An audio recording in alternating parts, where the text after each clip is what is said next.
Yo, what's going on, y'all? Welcome back to Three-Peat Sports. It's a welcome back for myself. It's been a very long time since I've been on this. When have you never heard that before from myself? We're here for another awesome draft show today. Hey, the third annual draft show, and I seriously cannot wait for this one because I feel like I've done a whole lot better of scouting and doing my job in terms of watching these guys intensely and just sort of looking at so many of these other analysts that are doing such a great job of, excuse me, sort of.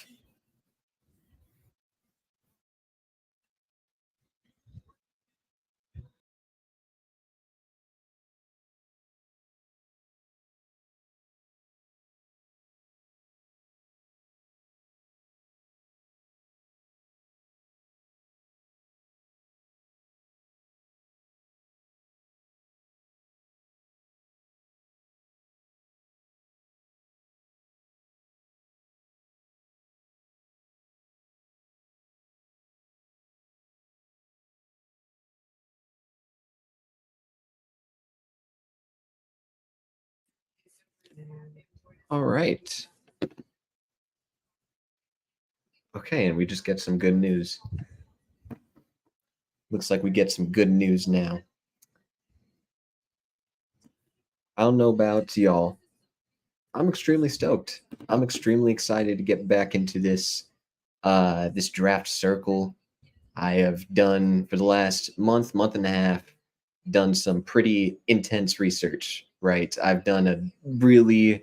I've taken a lot of time to watch these guys. I found this absolute gold mine um of a YouTube channel that has just 2 hour, 3 hour compilations of NBA film and draft film, college film that would allow that shows every shot attempt, rebound, steal, assist, turnover, block, and contested shot. And they all go out to about 2 hours, 2.5 hours. So I'm stoked, man. I feel like this is the best that I've done in terms of doing my analytical stuff and putting my thinking cap on. And as I see a couple of you guys joining right now, I appreciate you guys for joining the show today. We'll have a couple of guests, hopefully, for tonight. I know Stuart, he'll be on again this year. I don't know what time he'll be joining. I sent him the link, but I had a difficult time this year trying to corral a bunch of guests, and it's for the most part people are going ahead and doing their own shows, right, and doing their own things and engaging with their community and whatnot. So I'm happy for them for them to see them be able to do those sorts of things and build a community, build a fan base. So for the few people that are here right now, I appreciate you guys joining. Hit me in the comments section if you guys have any questions about any prospects or anything NBA related. I know that I've missed a lot over the last several months, and I'm willing to answer any and every question that's going to be coming through my comments section right here. So again, much appreciated that you guys are here, and we can spend the draft together. It's going to be an awesome night. I promise you, it's going to be an awesome night. But to the couple of people that are here, it looks like we have a couple of things that we could go ahead and we can discuss right now. It looks like the Hawks are honing in on keeping their number 1 overall pick and selecting Zachary Risachet. He is a wing over at I believe he's from France. I believe he's a French wing. He's more so of a 3-and-D wing that does a little bit of good defensive stuff, but he's mainly a shooter. I think of him as just a tall shooter, and I don't want to go full in on just ripping the team because I'm not the biggest fan of this selection if it were to come in and be that way. So I'm going to actually pull up my draft board really quickly and show you what I have got going with this show. So I'm trying to find it. So let me know if you guys are able to see that, see the draft board, or at least the beginnings of it for the people that are here. Just let me know in the comment section if you are able to see that on my screen, because I don't have a two monitor setup at all like how some of the other PC people have. I'm just working off of a laptop. And I'm actually okay, so we are good. So again, we're talking about Zachary Risache. He is all the way down at number 6 on my board. This is essentially what I have written up on him. All I really think about him as is just a really tall shooter, good cutter, and I think he has some pretty good help defensive IQ. But I think a lot of my concern stems from the fact that he's not very much of an offensive creator at all. He's not very much a master in the mid-range. Whenever he drives, it seems like he short arms the ball a little bit, looks very timid and unconfident. And that's strange for a guy that's 6'10" with a 7-foot wingspan. You don't really want to see those sorts of things out of a wing at all. And him being number 1, it's not the most ideal thing in the world, no doubt about it. But at the end of the day, this is not that great of a draft class, and there's really nobody that you could point out there and say is a blue chip guy. I don't think there's any blue chip guy here. There's a lot of development guys that have good physical and athletic traits, but nothing like a Victor Wembanyama of last year, or an Anthony Edwards, a Zion Williamson some years ago. So that's just the nature of this draft class, and you're going to have to bet on physical and athletic traits more so than the actual skill and the actual production that they had out on the court. So I think we could remove that for now. Looks like we do have a couple of signings. It looks like Nick Claxton re-signed. We have a couple of trades from yesterday, or at least the one trade from yesterday, Mikal Bridges getting sent over to the Knicks. And I think we'll begin right there as we sort of wait for the draft to actually start here. So yesterday, the Brooklyn Nets traded away Mikal Bridges and a future second-round pick for Bojan Bogdanovic, 4 unprotected first-round picks in 2025, 27, 29, and 31. They traded a Milwaukee Bucks first-round pick next year, a pick swap in the future, as well as another second-round pick. So essentially, 6 picks got traded for Mikal Bridges. Now, on Brooklyn's side, that's as good a value as you could get for a wing like that. It was very clear from the moment that he got traded for Kevin Durant, he was highly sought after. If you remember that same deadline, the Memphis Grizzlies tried to trade for him, and they offered up 4 first-round picks. Now, I'm not entirely sure if there was any other offer that was really competitive to that at that deadline, but it was clear that they tried to make stuff work. And I see you in the chat, Kyle. I appreciate you for joining, man. And I'll answer your question real quick. Who you got your Thunder taking? I'll tell you who I want you to pick. I want y'all to pick DaRon Holmes. DaRon Holmes is a big man out of Dayton. He is actually a Verado Middle School 1-year alumni. I think he went there 6th, 7th grade. And I'll always have an inherent bias for DaRon Holmes. But I could show you my write-up on DaRon Holmes real quickly. So I have him as number 21, which is low if you are taking the consensus. But to me, he is just an all-around big that is able to shoot it a little bit. He can finish at the rim a little bit. He can be a legitimate lob threat. And I do think that he has a level of versatility defensively where he can definitely go out on the perimeter. He's coordinated. He knows how to move. He's pretty agile. You don't want him guarding quick players at all. But if you bring in a guy that's just able to do a little bit of everything, add in a little bit of size for an OKC team that desperately needs a center, I think you go after any and every center that's out there. I wouldn't go after a Zach Edey if I was the Thunder, but like Ron Holland, Kel'el Ware, bringing in a floor spacer as your center would be really, really awesome. And again, I appreciate you guys for joining, man. So Kyle, you say, my only worry is he's a little small. I think if we take him, we got to go get Hartenstein too. That's an interesting take. He is definitely a little bit smaller. In a way, like he kind of reminds me of a Naz Reid in the way that he moves, not necessarily in the way that he plays. But my player comp was like a Bobby Portis, a Jalen Smith, a little bit more of a tweener as a big, no doubt about it. If you wanted to go after size, like you could absolutely go after Hartenstein, especially after the Mikal Bridges trade yesterday that, we're going to get back to after I finish answering this thing up. But absolutely, go after another big, go after multiple bigs, because it seems like y'all have the wings and the guards really figured out and an extremely bright future ahead for your team. Okay, just to be sure, there's nothing on Twitter right now. There's an extension for Nick Claxton.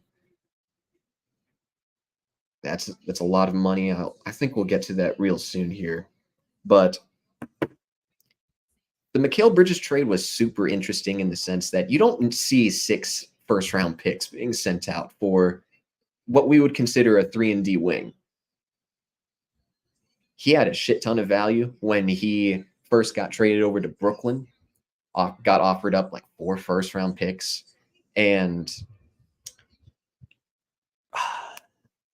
I think they were offered Jalen Green and 4 other firsts, like all of their first-round picks back from Houston at the deadline. And I'll put it like this. Brooklyn is pretty lucky that they were still able to extract this amount of value when he very much declined at the end of the regular season last year, where he was averaging, a cool 17, 18 points per game, pretty much on par with what he was doing the entire season, but was shooting sub 40% from the field, a sub 38% from downtown.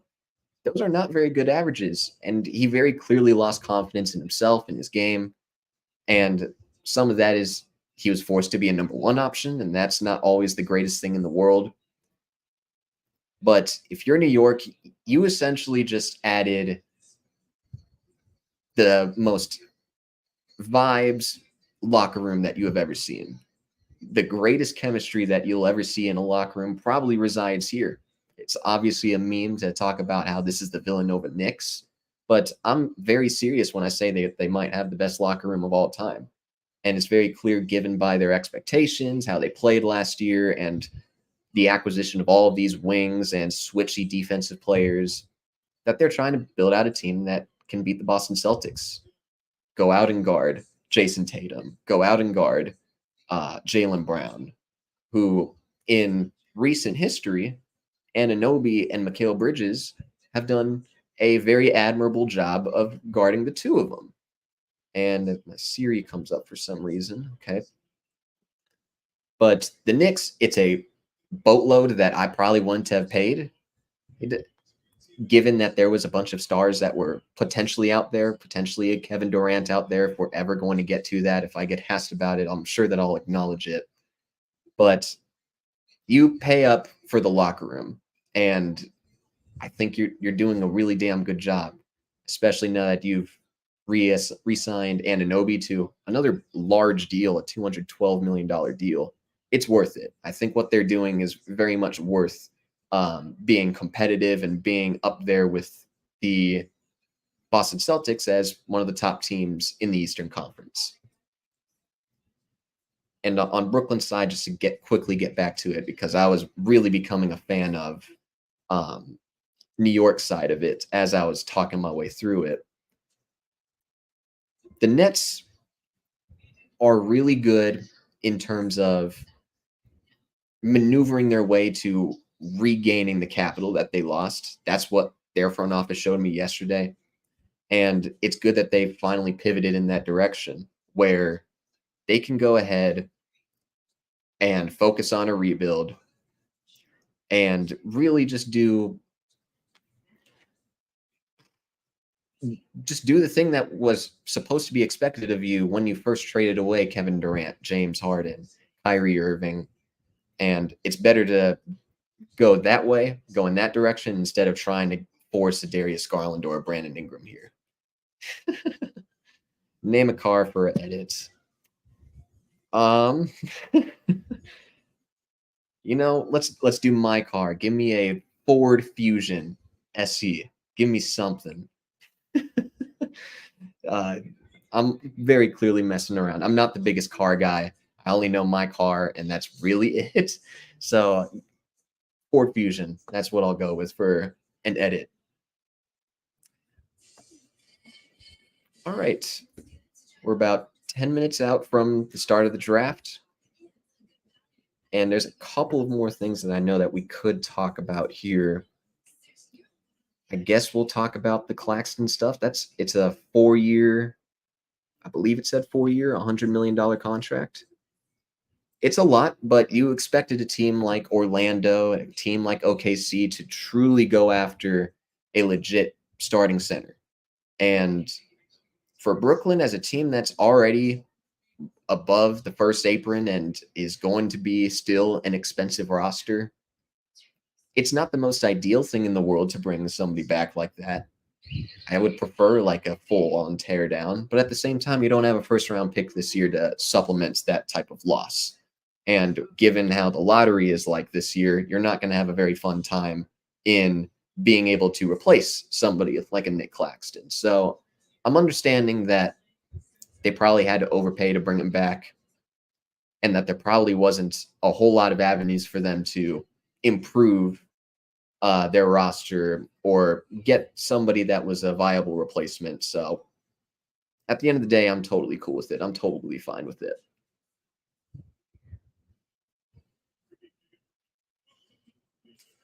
Okay, so I'm looking at Shams Charania. He's told Jimmy Butler will not be signing an extension with the Heat or any other team ahead of his opt-out. That's interesting.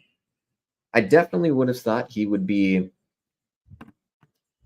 all in on an extension with Miami, given that that is the team that he has very publicly and very loudly said is probably his favorite team to play for, his favorite coach to play for.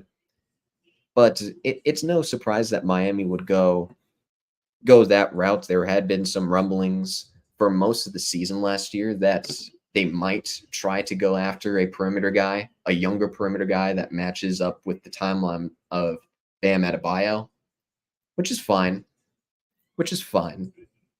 But I am curious, like, if you were, let's just say hypothetically, you were able to trade away Jimmy Butler, are you going to viably be able to bring in that young guy through a Jimmy Butler trade? Are you going to do that through the draft picks that you have? I'm not sure where you get that perimeter threat. They had opportunities to go ahead and grab Damian Lillard, and they lowballed them. They had an opportunity to get Kevin Durant. They lowballed him. They had a different opportunity to go ahead and acquire Tyler Hero, and they didn't do that either. So where does Miami go if they do end up trying to trade Jimmy Butler and they're aggressive in doing so? I'm not sure. I'm not sure what the plan is over there in Miami, especially after such a ridiculously large contract extension for Adebayo. It's not the worst thing in the world to extend him to that, given that this new TV rights deal is going to really bring in a lot more revenue, and it's probably going to be reimbursed back into potential salary cap extensions and whatnot. It just really is crazy the amount of big dollar extensions that we're going to continue to see moving forward. And it's scary in a lot of ways. You know, you don't really want to see like an OG Anunoby go out there and get paid close to Devin Booker money, right? You don't want to see that one bit. So I think it's going to be difficult for Miami to transition into that younger period if they decide to do so. And I think it's best for both sides to sort of end their careers together there. That's how I would view the Jimmy Butler situation.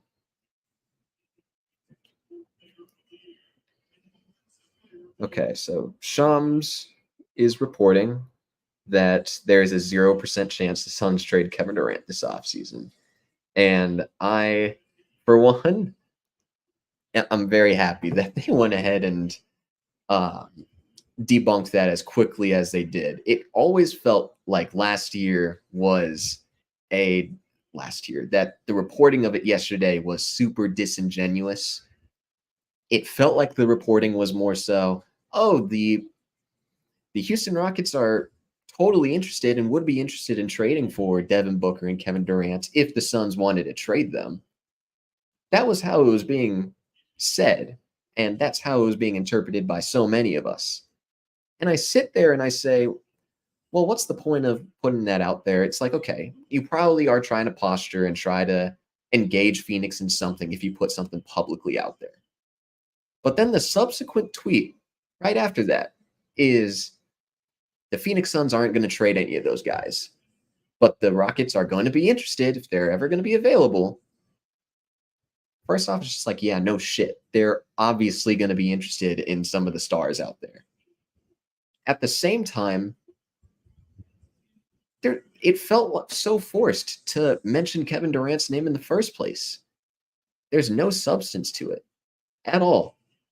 And it just spiraled into Stephen A trying to put his name out there and trying to put out sources and put out things, really tarnishing KD a little bit and his reputation and his name when he's only really ever requested one trade.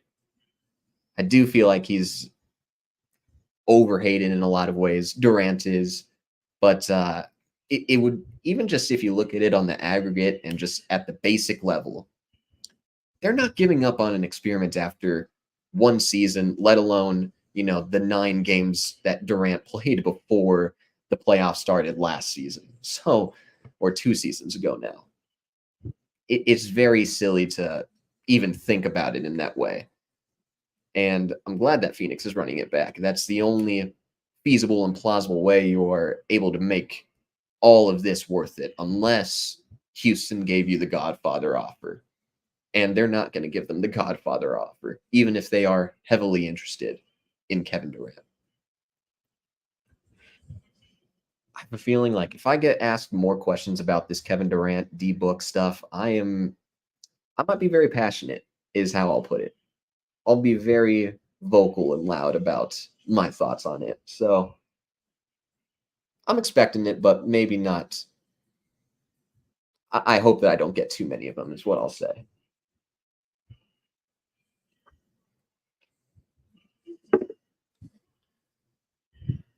Okay, so it looks like they got done introducing the guys that are in the green room over at Barclays Center. And we're coming up on the start pretty soon here. And I'm very excited for it. I'm really hoping Stewart is able to get here pretty soon. Again, it is definitely a little bit harder to sort of talk into a camera by myself. It's just a little bit weird is all. But seriously, if you're here, ask me some more questions. I'm very much an open book. I love to answer your questions about any prospect stuff, about any potential rumors out there, anything off-season related, maybe the playoffs. I love to talk to you about those sorts of things. So ask away if you guys want to. I think it would also be better if there was some background music. So I'm going to be sure to find that real quickly.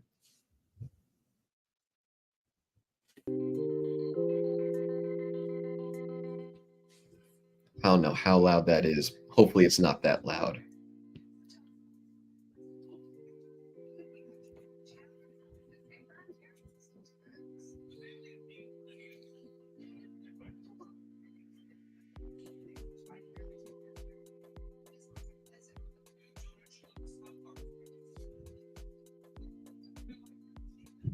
Okay. Oh, the Deni Avdija trade is out there too. I could quickly talk about that real quick.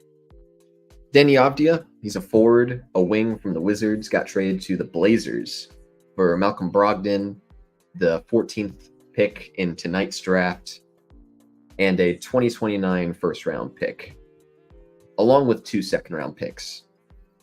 A pretty decent price for a wing that I think is worth the price.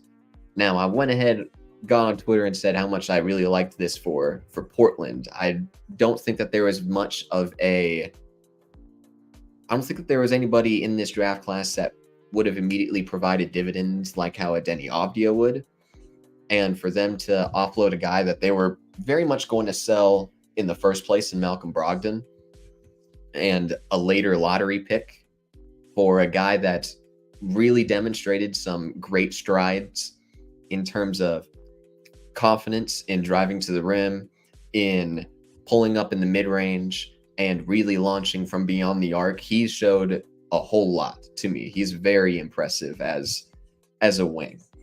Now, over in Portland, I mean, you're still probably looking at a wing over in Portland with the 7th pick, whether that be a Cody Williams, a Ron Holland. I'm going to take a look at my board again real quickly. I mean, Stefan Castle probably fits best as a guard, but he wouldn't be a bad wing option. Matas Buzelis from the G League Ignite.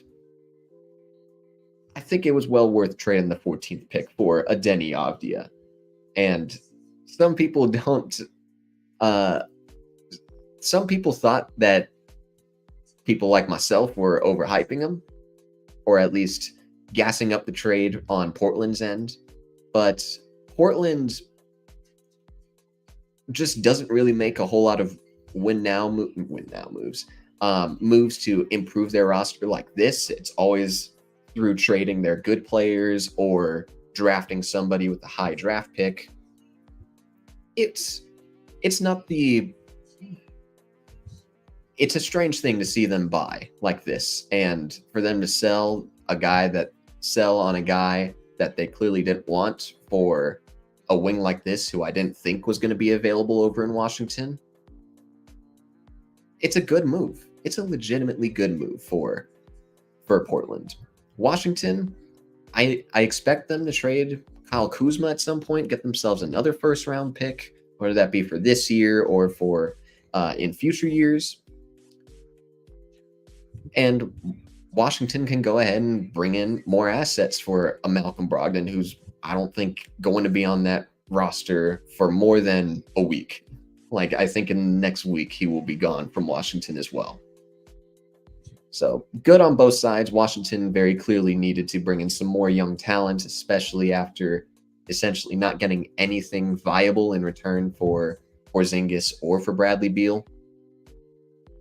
And starting it out with the number 2 pick, who's probably going to be Alex Sarr, and as well as the 14th pick and the 26th pick. It's a great start for a rebuild that feels like it was delayed for a year, but now it's really, really beginning.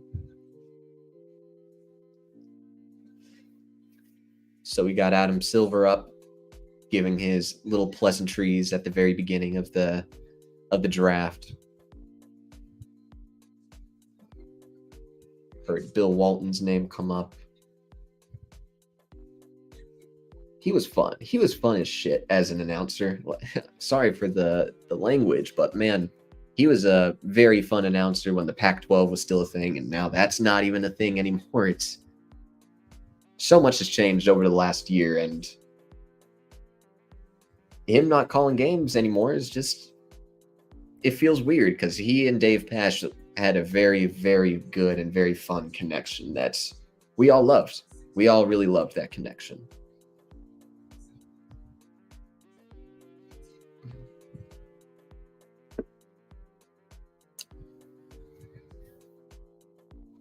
I kind of do want to show off a little bit more of the board. So I've only got 39 of them done so far. I'm going to get a lot more done by tonight and really get prepared for the second round tomorrow, which I am going to be streaming that day tomorrow. And I see my guy Timuron back in the chat. 3rd year in a row, Timuron. I really appreciate you joining, man. How you doing though? Hit me in the chat. Maybe hit me on my number, because I enjoy talking. I enjoy talking to you, Tima. But did want to talk about the draft board just a little bit more. Now the Hawks are about to be on the clock here. So I think the more unpopular opinion is the fact that Rob Dillingham is my number 2. Now, if you guys remember from 2 years ago, I had on one of my good friends, Will, probably my favorite person to talk basketball with. He really put me on to Rob Dillingham. He spammed him very much in my mentions.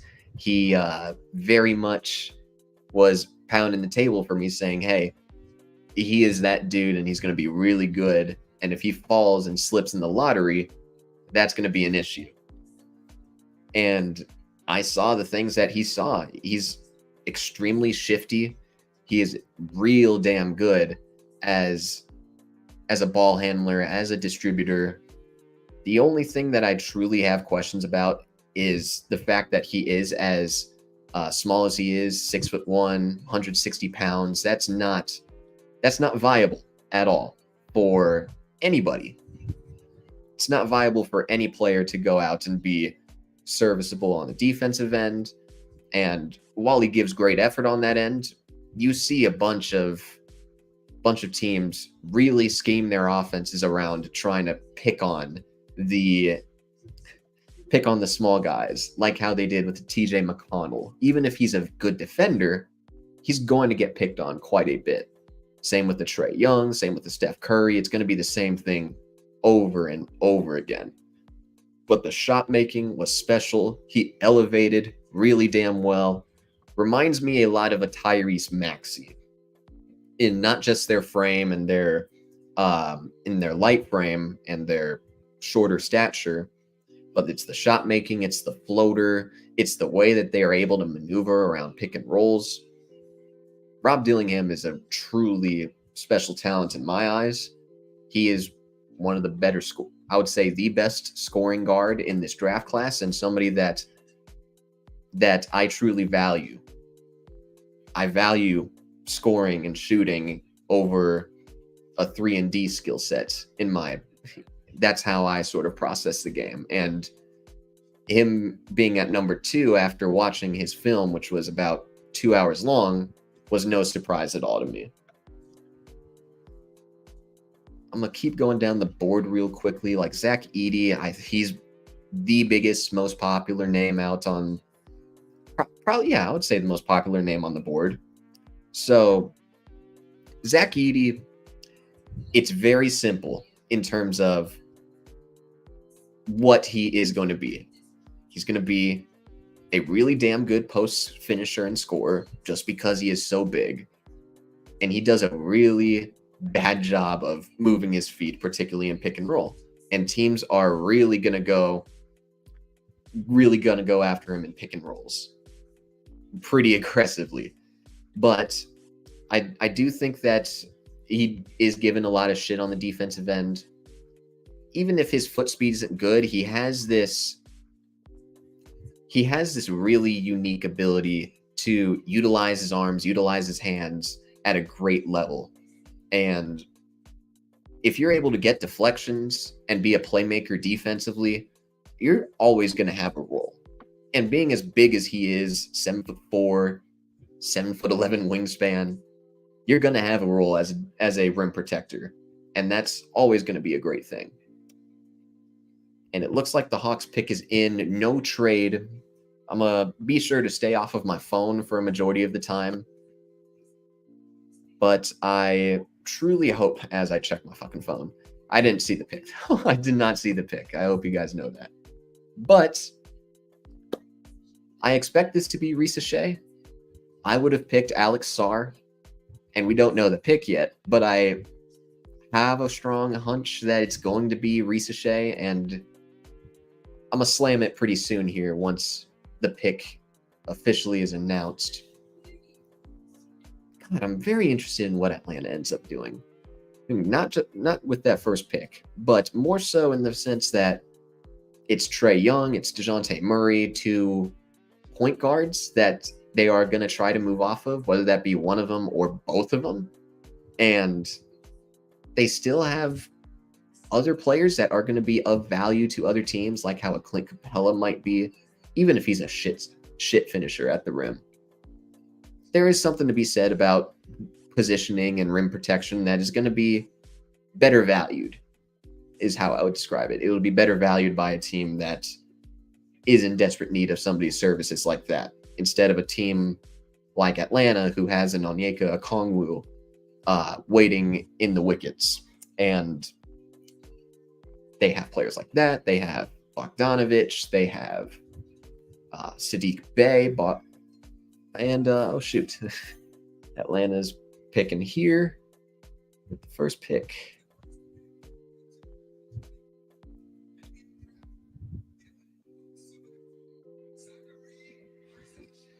Zachary Rissochet, the wing from France. Not a fan. Not because he's a bad player. It's just super weird to go ahead and pick a 3-and-D wing that doesn't have creation upside at all. He needs to develop a shit ton of confidence as a finisher. He needs to be a little bit more of a better operator when he is in the mid-range. As a catch-and-shoot guy from beyond the arc, he's going to be really good, and that's going to provide a ton of value for any and every team out there. But you go for the high upside pick at number 1, at least in my eyes, now that everything's sort of evolving on my end. To me, that was Alex Sarr, who I think would have done a really good job of hiding Trae Young on defense. Now, you can't fully hide players on defense anymore because teams are just going to go on and on and on in terms of just going at the weak links. But Sarr is an extremely special defender who moves his feet extremely well, agile as a 7'1" big. You could play him as a wing. You could have him guard out on guards. And he has a raw offensive game, which includes the potential of shooting from beyond the arc, which is a shot that he shot quite a bit over wherever he was playing. I think I could just find it right here. He played in France as well. I forgot he was French too. But you take a gamble on the defensive upside and the offensive shooting potential instead of somebody that's safe like this. So the full profile, I believe I'll put it up right here. So again, a ton of shooting versatility, really knows how to make himself available, a very good cutter, an effective rebounder, but not a good finisher at all, needs to bulk up. And when I say he plays below the line, he gives off and leaves a lot of space in between himself and the ball handler, which in the NBA, a lot more players are willing to launch from beyond the arc. And it's going to be a technical refinement, but I also worry that he does that because he has a little bit less athletic traits. And that's not a good thing if you are a number 1 pick like that. You kind of have to have requisite wing athleticism to be able to stop a little bit more on the perimeter. He'll be good weak side. He'll be a good shooter. He reminds me a lot of Michael Porter, a lot of Nick Batum. But at number 1? At number 1, that's weird. That's very weird to me.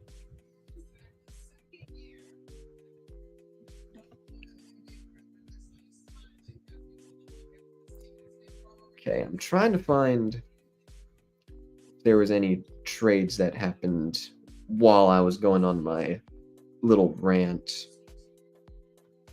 Doesn't appear that way at all. I'm hoping a lot of trades go down. It's going to be hard in the next couple of years where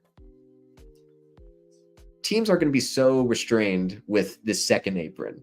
Now, the second apron is, I believe, at around $179 million in total salaries as a team, which, there's a lot of teams that are going to be out there that are like that. But those teams are the ones that are trying to be really aggressive, trying to bring in the Anunoby types, the Mikal Bridges types. There's so many teams that are going to have to pay up to their guys, which is a semi-good thing, but this CBA really screws over the middle-tier guys, like how you would look at a Kelly Oubre, Markelle Fultz, who is probably worthy of a 8-figure-a-year deal, but probably won't get that dollar amount in free agency, simply because teams are not going to have that cap space anymore, because they're going to already be repaying those core players $50-60 million a year. I could go on and on about it, but I'm not gonna be super crazy. And this is Tyreek. What's going on, my man? Haven't talked to you in a minute. Haven't seen you in a minute. Appreciate you for joining. It's going to be a long night over here, and I appreciate you for joining for this draft show. I've done this for 3 years now. This is my 3rd year. It's probably the most amount of work that I put in a draft class in all of my years of doing this. So I'm excited to see this all pay off. And again, much appreciated to do, boss man.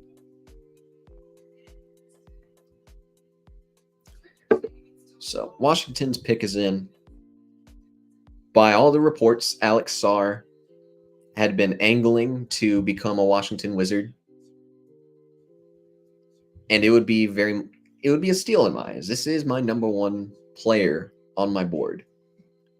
You bring in somebody that has this high upside as a center, as a wing, as a legitimate perimeter stopper. They traded away Daniel Gafford last year, who didn't fetch for a whole lot more than I thought he would go for way more. But his rim protection was so valuable, and Alex Sarr can very much protect the rim, as they're announcing the pick right here.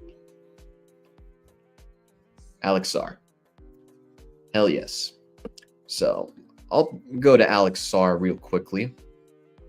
Let me move that. Number 1 player on my board. So this was a very basic evaluation, but just to put it bluntly, his physical tools and athletic tools are extremely special. As you can see, 7'1", with a 7'5" wingspan, a very fluid mover on the perimeter, a very fluid weak side guy who can be a high flyer in that area. He doesn't have the greatest, I'm not going to say lateral speed, because I do think his lateral speed when he's guarding out on quicker guys, it's pretty good. But I think that his length is what allows him to be really good out on the perimeter, more so than the speed. So that can be a little bit of an issue. He only shot 30% from beyond the arc, and it felt like he just shot a shit ton of those over in France. It felt like he shot a lot of threes, which is a good thing, but 30% it's not very great. It's not a very great percentage at all. And that upside as a shooter, as a fluid looking shooter, you take a chance on that. You take a chance on that. You take a chance on the fact that he was a very solid finisher around the rim, how he can dribble up the court and finish for himself if he were to do so. That's going to be really good for his potential, his upside. He's going to need somebody to distribute to him, and maybe they do decide to keep a Malcolm Brogdon, and they have him dish out to Alex Sarr, because the one thing that is most concerning to me, it's not necessarily the shot, but when he enters the league, I'm very curious what the plan is as a offensive option. He's a pretty good finisher around the rim. He has shooting upside, but is he going to be a lob threat? That's how I would like for him to play, but he hasn't been much of a lob threat this year. And if him having a clear-cut role in the offense, I think it's a necessary thing for the it's a necessary thing for a player of this potential to have. I'm just not sure where he excels at on the offense the most.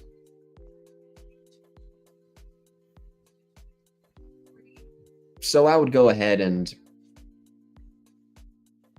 I would peg him as more of a lob threat, but we need to see that a little bit more.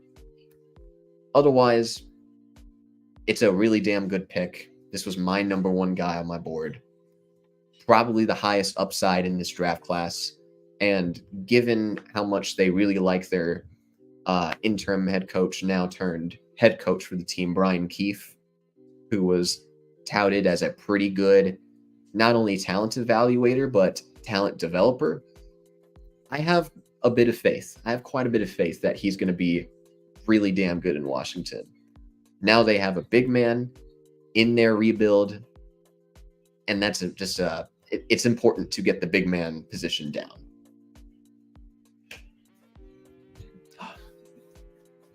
So Houston is up. I'm going to be sure no trades again. Okay. No trades.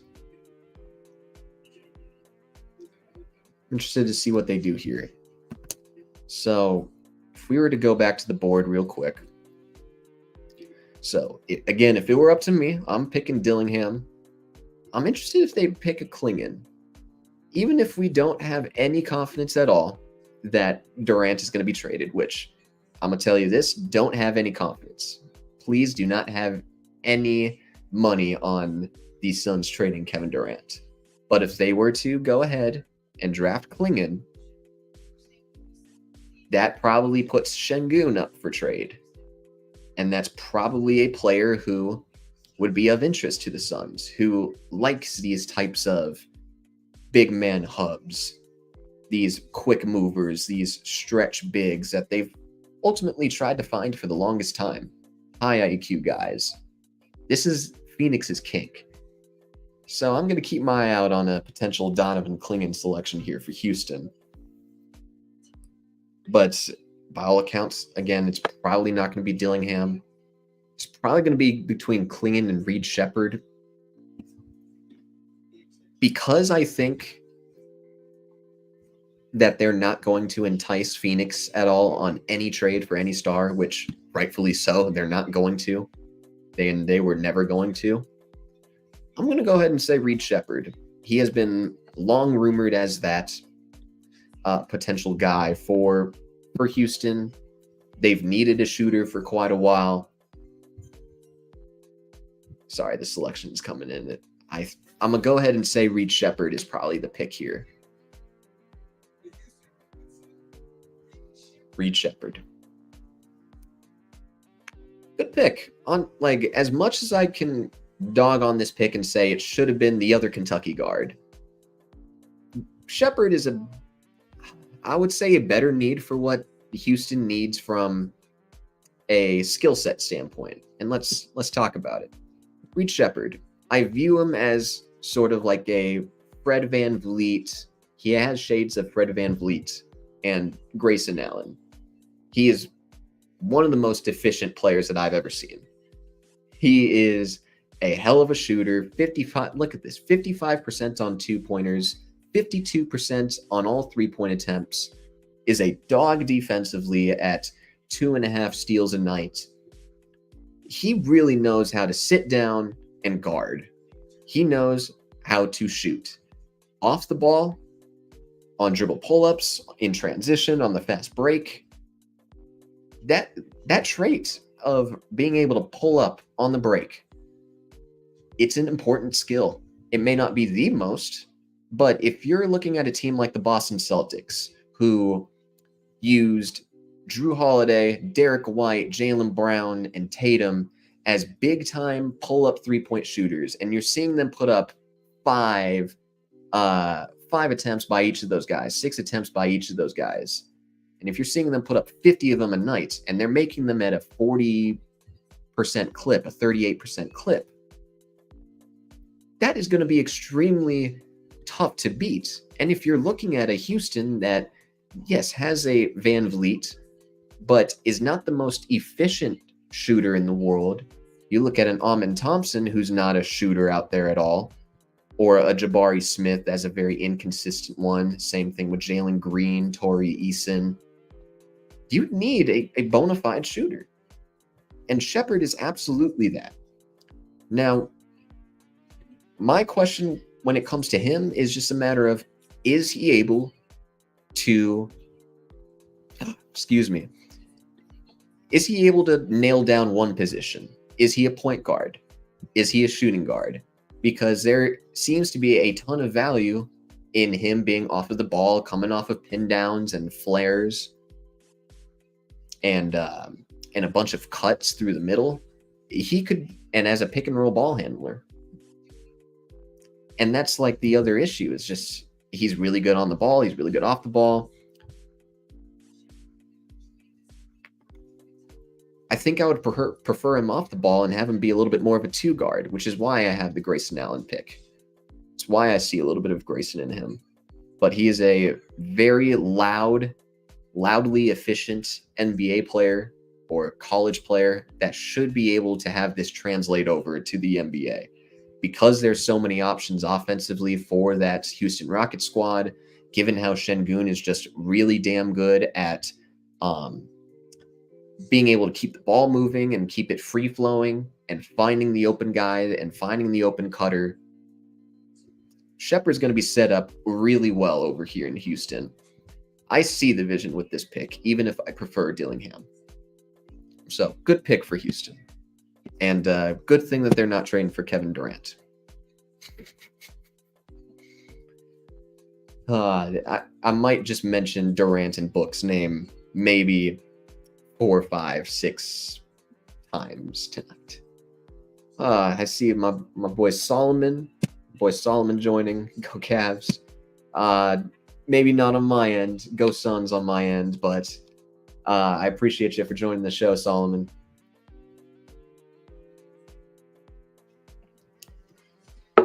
So San Antonio on the clock here at pick 4. They also have pick 8 and pick 35. I think it would be beneficial for this team to go ahead and grab a point guard. Now, again, I would absolutely go ahead and take Rob Dillingham. But really close behind is Stefan Castle. Stefan Castle, I don't want to get into his full eval, but think of him as a very tall guard that can very much defend anybody and everybody at the guard spots and on the wings. Solomon, you have a question? Go ahead and ask it. It's free. It's free to ask questions.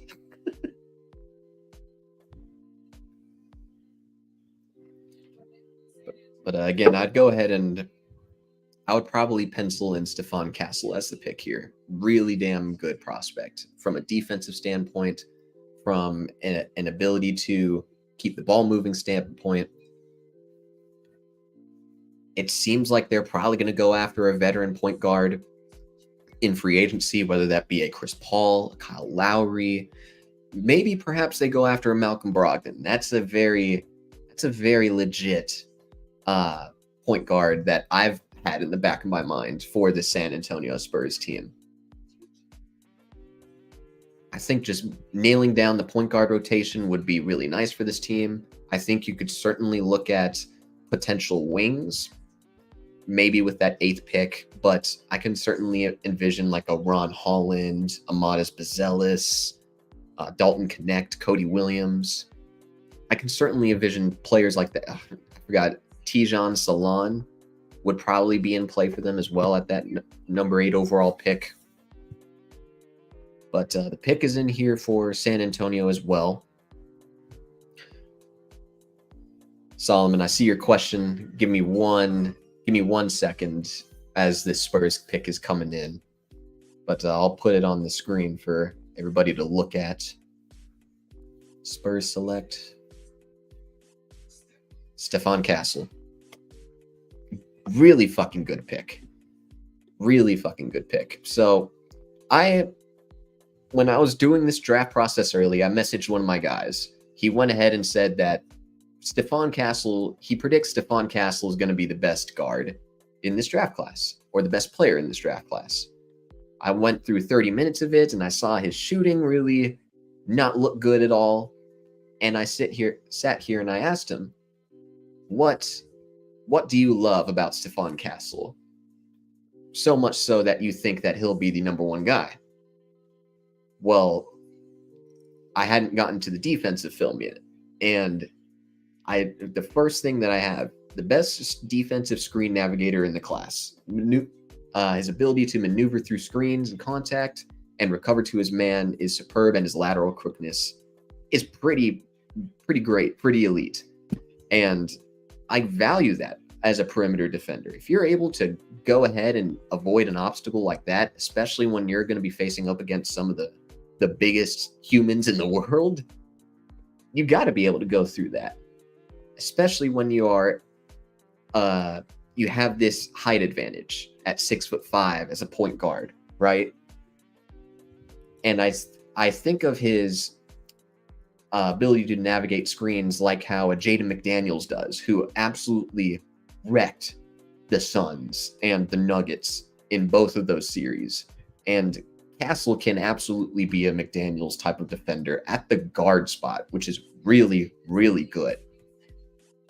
He also told me, my friend that was telling me about Castle, that he is a legitimately great teammate, a legitimately hard worker that is going to put in all of the work necessary to do so, as well as the fact that this is a UConn program that runs a sophisticated NBA offense, where you are seeing a bunch of France cuts, where you are seeing a little bit more of the modern NBA offense just in a college setting.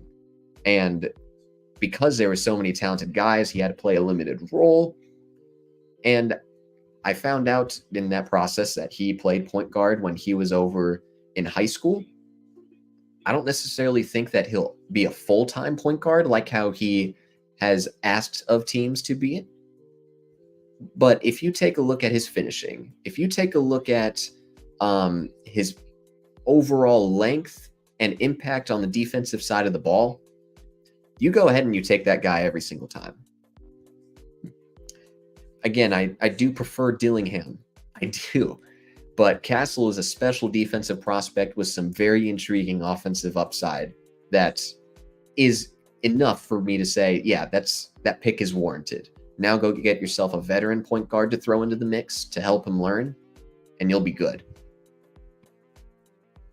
All right, Solomon, sorry that I went on a little bit of a tangent. What do you feel like would be the best solution for the Nets? You think it would be smart for them to purposely do bad this season so they can get a good draft pick in next year's draft? I mean, absolutely. They made that trade yesterday with the full intent to tank, and then they made that trade with Houston to go ahead and reacquire their 2025 first-round pick and their 2026 first-round pick. And they are very much tanking. Dorian Finney-Smith is a guy that you should expect to be on the trade block. Cam Johnson is a guy that you should expect to be on the trade block. And they went about that whole process yesterday so well. Being able to snag 6 first-round picks for a 3-and-D wing who had a bad end to the season last year is a steal in itself. Them being able to reacquire their first-round picks so that they have the opportunity to tank. That is just smart business by Brooklyn. They are going to be bad next season. They are purposely trying to be bad next season. And while it's no guarantee that the Brooklyn Nets are going to get the number 1 overall pick, you should absolutely feel great that the Brooklyn Nets have committed to this rebuild, because they were not going to be in a position to acquire a Donovan Mitchell, a Darius Garland to pair next to Mikal Bridges. It was good to plug it when they did. So Woj is speaking right now, talking about the Pistons a little bit. No trades yet. Good. I'm curious. A lot of teams have been intrigued by Donovan Clingan. I thought entering today that he was going to be the number 1 overall pick. And it doesn't seem like it. Well, obviously it isn't. But I have a feeling that somebody's going to try to trade up for him, whether that be a Portland who has been in the market for a center, whether that be a Memphis Grizzlies team who is trying to go ahead and, a Memphis Grizzlies team who is trying to get themselves a big man like how they had when they had Steven Adams next to Jaren Jackson Jr., just getting another rim protector, playing tall, because that seems like the way that this league is going. It's going to be a lot bigger. You're going to see a lot more enforcers in the paint, disruptors in the paint. And it would be very, very fun and very intriguing if the Memphis Grizzlies were to get their hands on them. Very clearly their number one target. So Detroit's pick is in. Man, I keep forgetting. It's so tough to keep going from banner to banner and let you know that the pick is in. I totally forgot about all of that last year when I was saying the pick is in. With the 16th pick, the 76ers select. I had a hard time keeping up with it for the first 10 picks and just completely ditched it after like pick 15. So I'm gonna do my best to keep up with it, but no guarantees. Absolutely no guarantees. I wonder if Detroit, as I'm sort of thinking about their team, if they would be interested in like a Brandon Ingram. They don't have a legitimate scoring wing at all. They don't really have any shooting outlet at all, whether that be from beyond the arc or in the mid-range. There's clear connections with the new general manager, Trajan Langdon, coming from New Orleans, with potentially their future head coach in James Borrego coming over. He comes from the New Orleans organization as well. I would be curious. I think the Pistons should definitely look to buy a little bit, not necessarily to be a top 5 seed in the Eastern Conference, because that's going to be difficult in itself. But I think pushing for a play-in spot and try to take small baby steps with this core makes sense. And I think people are really forgetting how talented Brandon Ingram is. And I'm sure that I'll circle back to him soon. But Pistons are up. Who are they selecting? They select Ron Holland. Wow. Okay. So the rumors that he was going to fall it's not true at all. Not true at all. That's a very fascinating pick. Very fun pick, a high upside pick.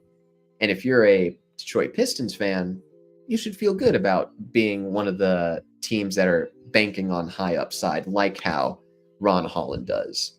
But I won't lie to you, like, he was not my favorite prospect in this draft class. So let's talk about him. A shit ton of athleticism.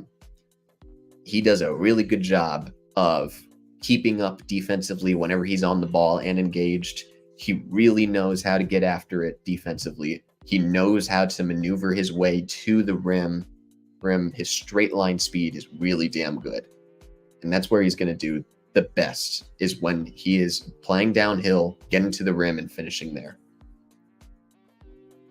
I won't lie to you. There was a ton of negatives over with his film that was concerning. His shooting was not good. I mean, look at this. 24% from 3, 36% in the paint, not in the restricted area, 29% in the mid-range.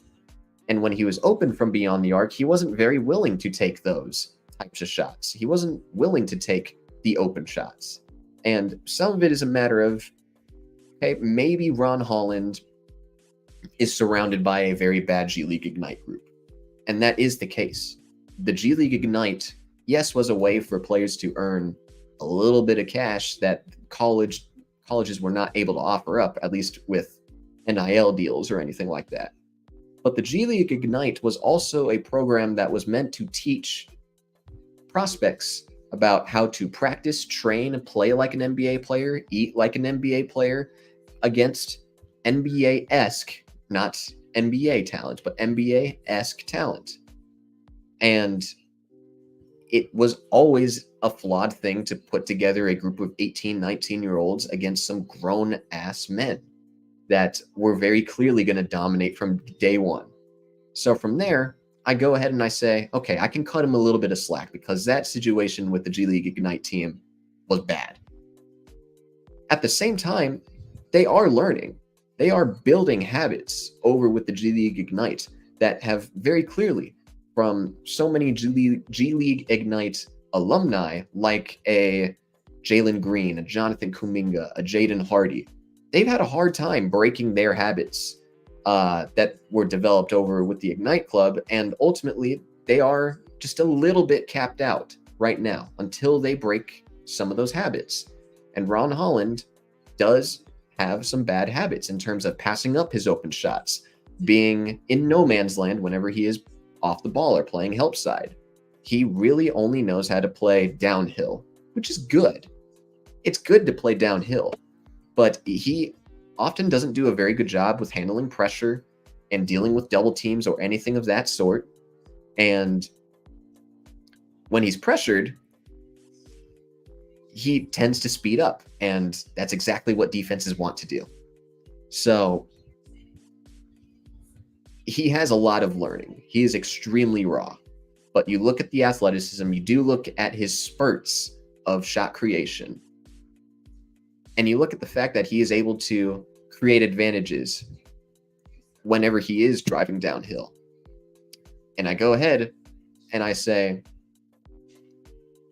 he should be fine under the right development. And the fact that they brought in the best shooting coach in the league, reportedly, in Fred Vinson, that should help him out as well. It's a high upside pick. It might not be the pick that who knows? There's not a whole lot of wings that I would have preferred at this stage over Ron Holland. So maybe it's a good pick. I'll say it's a good pick. Just develop him and put him in a good situation. But otherwise, like on the surface, putting a non-shooter next to a bunch of non-shooters is not really the way to go. But develop him. Go ahead and develop him, and he should be quite fine. So the Hornets are up next. I am curious. Okay, so a team is working to move up to secure Donovan Clingan. So it seems like the Hornets might be fielding some trade offers. Very clearly, Woj reportedly said Portland is interested in trying to trade up for Donovan Clingan. Obviously, you look at the Grizzlies. Obviously, you look at the Chicago Bulls. That's a wild card team to throw out there.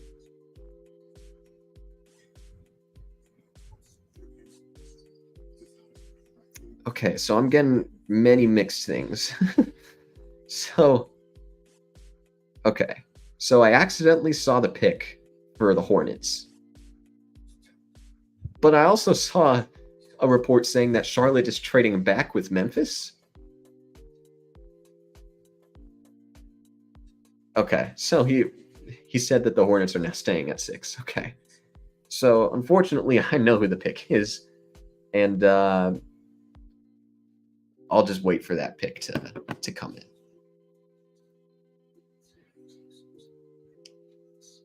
Okay, so as I'm sort of because I am thinking about that last pick with Ron Holland.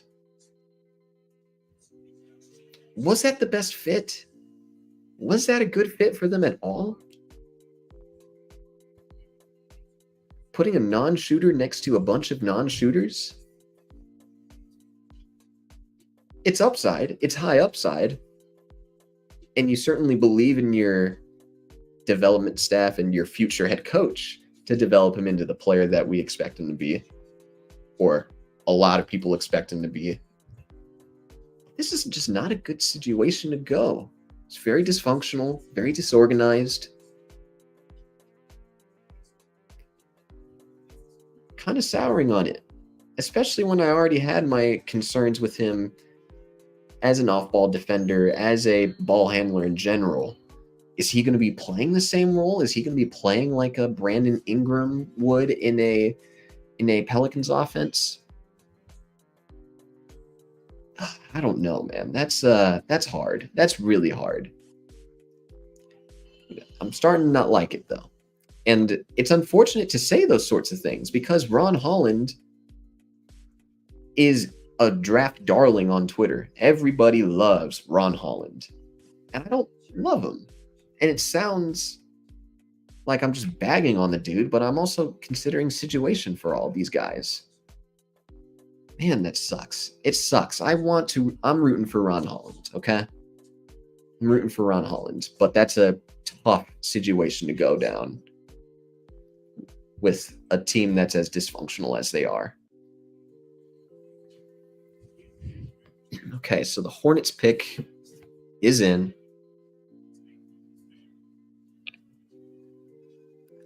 Hornets pick is in. And I'm kind of ready. I'm kind of ready to rip this team. This is not a good pick at all. Silver speaking. God damn it. I forgot to do the banner again. Fuck. Tidjane Salaun. No. I do not like that pick at all. So let's add this back to the stage. My number 20 ranked prospect behind the likes of a Tyler Smith, a Tristan da Silva, and a Jacoby Walter. Here's what I got for you. Like, I won't lie. Like, there is a lot of potential in terms of his overall ability with his long arms, a very lanky frame, to be a pretty switchable defender. And ultimately, with a team like Charlotte that doesn't have any of that, it kind of makes sense to go after a little bit of a longer defensive-minded prospect. But that's why you trade down with a team like Memphis, like how it was being reported not too long ago. Tidjane Salaun, he's a good lob threat. He's a very good lob threat. He can finish at the rim. And that was honestly one of the few skills that he had offensively and was able to execute well at when he was playing over in France. But he was a timid ball handler. He was very timid as a creator. He was not a very good creator there either. He had the confidence to launch from beyond the arc, which is a good thing, but was extremely inefficient. And I think that his base and his the way that he bends his legs to gear up to shoot, I don't think it's that natural at all. It doesn't look that great. And I take form into account pretty seriously. So, I look at that. I look at his turnovers. I look at it a very weak dribble. And while his on-ball defense, it's not amazing. He can't contain players. He can't keep up with quick players. His length makes up for a lot of the issues that he does have defensively. So I don't see the shooting upside, outside of maybe he's just a very confident guy. He's a good finisher, but that's really it. It's just a complete upside pick. And I think some of it is just me forgetting that there is no blue chipper in this draft class, that there is nobody here that can, that would probably warrant a pick like this more. But I was not in favor, and I'm not in favor of Tidjane Salaun at that pick at all. Well, I think that it is a high upside pick, but I think that's just one of the picks where I become very, very worried about, especially when he doesn't do, when he didn't play all that much. So he didn't produce and he didn't play all that much over there. I'm going to say that situation reminds me of a Dragan Bender, where he played less than 12 minutes a night over with his team in Europe, did not produce at all, and was still the 4th overall pick. They're not similar players at all, but that situation really, really scares me. So Donovan Clingan, everything that's being said by Woj, it sounds like Clingan is going to be the pick for Portland. Pick isn't in yet, But him sliding to 7, it is a surprise. I am surprised that not only does he fall, but that none of the teams behind him, whether that have been Memphis or Chicago, I'm surprised that they didn't trade up or couldn't execute a trade up, especially given how very clearly the Grizzlies were interested in them. But I am curious why it is the center position. Who are they planning on trading? A DA or a Robert Williams? Is one of them going to start at the 4 now? Again, it's not confirmed, and I'm okay. It's all right. The pick is in. Let me put that up there because I'm struggling with that.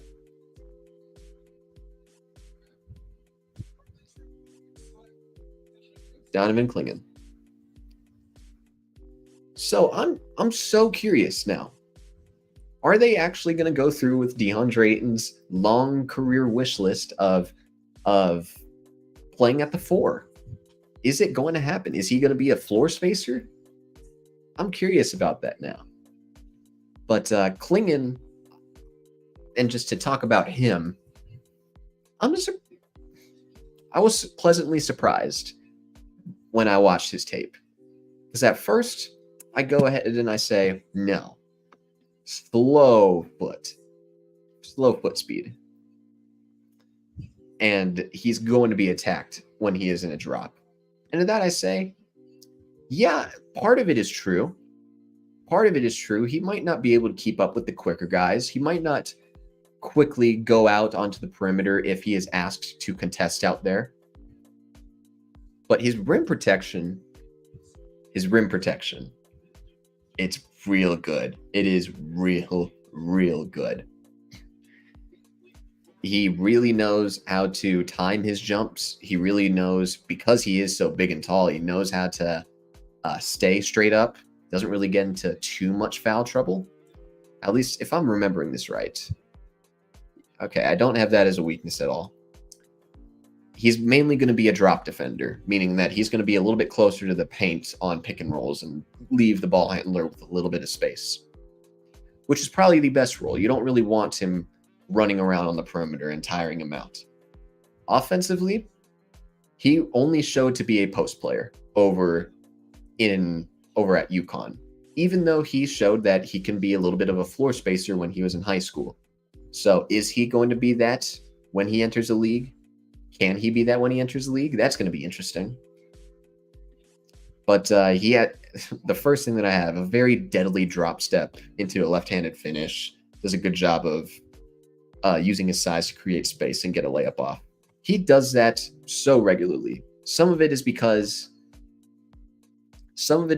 he just outmatches so many of the players.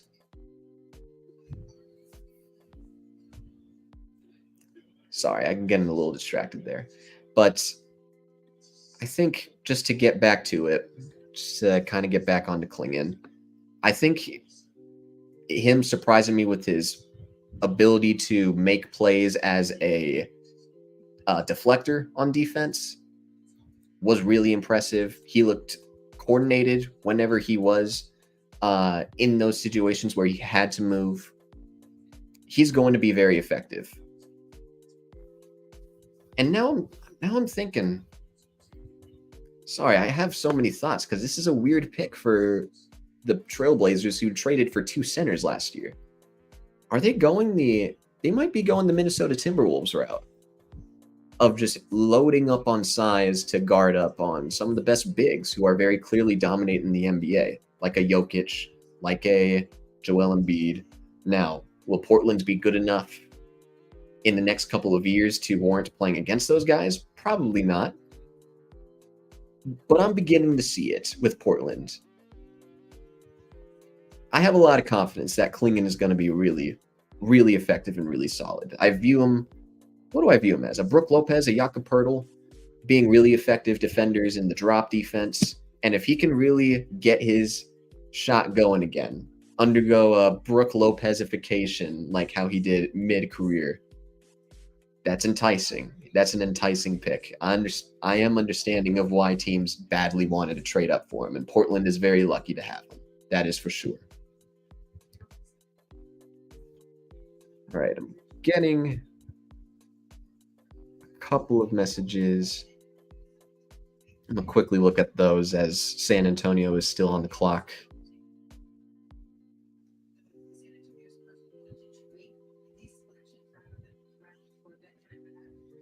Okay, so I'm not going to share his name. Castle of the Spurs is the best fit yet, was a message that I got. Yeah. Yes, very easily. Castle is definitely the best fit so far in this draft. I'm understanding the fit with Donovan Clingan to Portland. It's not the smoothest. Salaun, I don't like the fit. Sarr is probably the closest to being a very good fit. But Castle is going to really do a lot of special things over there in San Antonio. I hope that his shot improves again. He was a solid enough shooter in high school. Wasn't asked to do a whole lot of it when he was in college, but showed a lot of physicality, getting to the rim, and just put it like this: he is very lucky that he doesn't have to go in and drive against Wembanyama as an opponent. I think he's going to develop really nicely here. I want them, the Spurs. That's probably my dream fit right now in terms of just not the draft. I want Malcolm Brogdon in San Antonio. They want to win a little bit right now. I think that should be the play. Have him learn behind Malcolm Brogdon. They're sizable point guards that can legitimately distribute. Yes, Castle's the best fit so far. I love the fit. I wish he commented it in the comment section. I wish he commented it in the comment section. So San Antonio's picking again at pick 8. And the pick is in. We could finally put the banner up. We're getting a little bit better. I'm curious because they were interested in Salaun with their 8th pick. That had been a long rumored thing that they were heavily interested in them. But if we were to look at the best guys available, well, obviously it's still Rob Dillingham. Buzelis? That's interesting. Matas Buzelis has a wing. That would be interesting, especially if they were planning on moving off with Keldon Johnson. Dalton Knecht, Cody Williams. It's all interesting. If I had to... Oh, shoot, it's already back up. I'm going to go with Buzelis. I'm going to say Buzelis is the pick.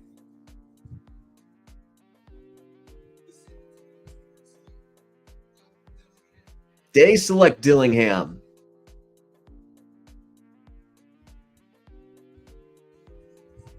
Well, whoever was reporting that Dillingham and Holland was going to fall out of the draft, that is a humongous middle finger to those insiders and reporters. I'm happy that Rob Dillingham isn't falling.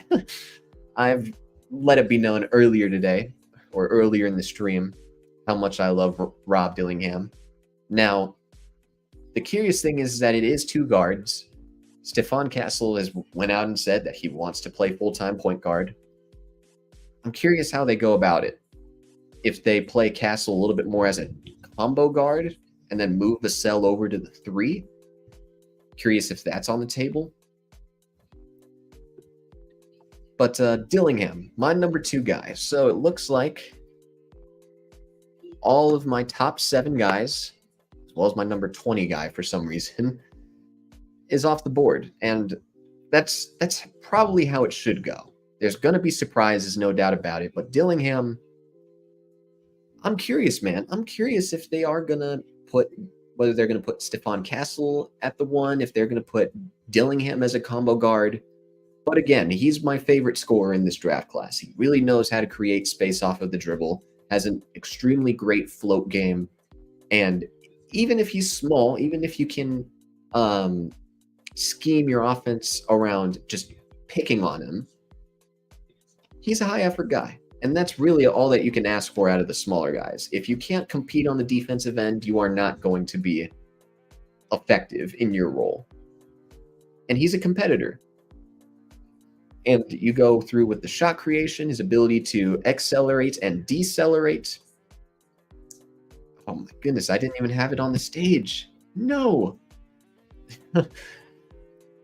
But as I was saying, like the passing is an underrated aspect of his. It's not the greatest. I don't think that it's compared to Stefan Castle. I think Dillingham is a little bit more of a scorer than a distributor, but can do so and showed a legit willingness to do some of the point guard things that were asked of him over at Kentucky, which was something that he didn't really like doing when he played on his previous teams before he entered college. I'm very high on him. I'm very high on his upside. I see a lot of Tyrese Maxey upside in him. And that's a good draft class to come out of. You have Dillingham, you have Castle to add to a core of Wembanyama, Keldon Johnson, Jeremy Sohan. Come on now, like that's a pretty damn good core. And they're expected to add veteran pieces pretty soon here. That's great. San Antonio is killing it. Is there any trades at all?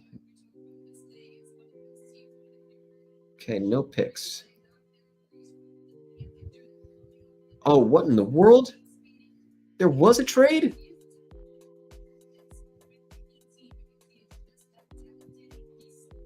Whoa. Whoa, he is a Timberwolf. Oh, God, no. So,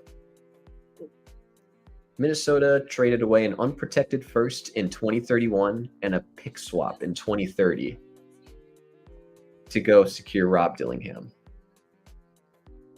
Wow. That is that is nice. Wow, okay. So they get themselves a legitimate. I hate that. They're going to be really good with Rob Dillingham off the bench. Oh, man. That's a hell of a scoring duo. If they were ever able to reach their peaks, that's a hell of a scoring duo. But the Spurs go ahead and get some future capital. Do they go after like a star level wing? Man, that's so disappointing. I was excited to see Rob Dillingham as a Spur, and now he goes to the team that I don't want him to be a Timberwolf. Him learning behind Mike Conley is going to be really good. He really showed a willingness to pass in pick and rolls, which is something that was not in his repertoire some years ago.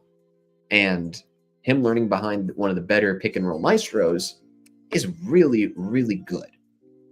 And I'm sure I'll circle back to it, but the Grizzlies are up right now.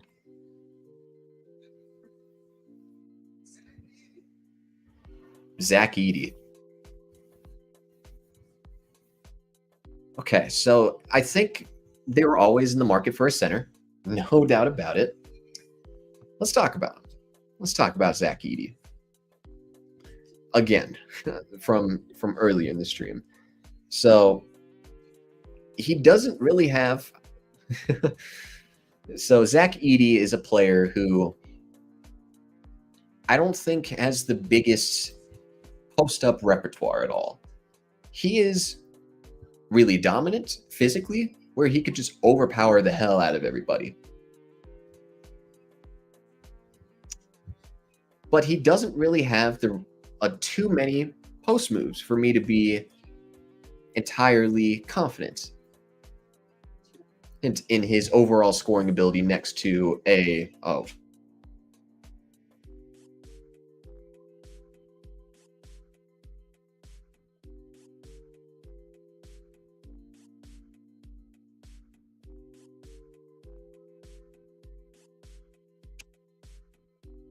my AirPod died. I'm going to keep switching back and forth between my right and left. But Zach Edey, I am curious if he is going to have to develop a shot next to Jaren Jackson. Although, never mind, scratch that, because they had Steven Adams as their starting center for a little bit. It was very clear that they wanted to have a bigger team to match up, particularly with Minnesota, especially now that they have freaking Rob Dillingham. God, that pisses me off a lot. But they are going to play bigger, and this is a big, big option. who I think, again, is going to have the same issues in terms of mobility and lateral quickness like how a Donovan Clingan has. But I am curious. I'm very curious how he develops as a screener, how he develops his overall ability to stay on the floor.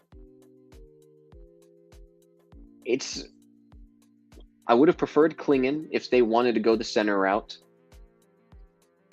It's not the smoothest fit in the world. But I think it's okay. I think it's an okay pick. I'm fine with them selecting him there. Again, this is not a draft class where you can go ahead and definitively say that this is a bad pick or anything, because after all, there's going to be a ton of reaches.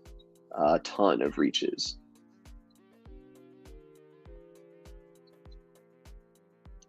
Memphis going all the way with this one. This is a W. All the way. Yeah. I'm not going to go that far. I'm not going to say all the way. But it is intriguing.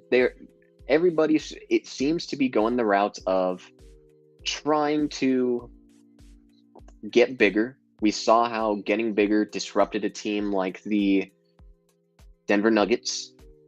We haven't seen it yet to see how it would disrupt a team like the Boston Celtics, who, again, yes, they have 4 guys that are guards and wings, but they play much bigger and are much more agile and athletic to get to those spots. So can Zach Edey do that? Can he go out and defend the Porzingises of the world if, they were to go that far? Oh, Jesus Christ. These picks come in like crazy. The Utah Jazz.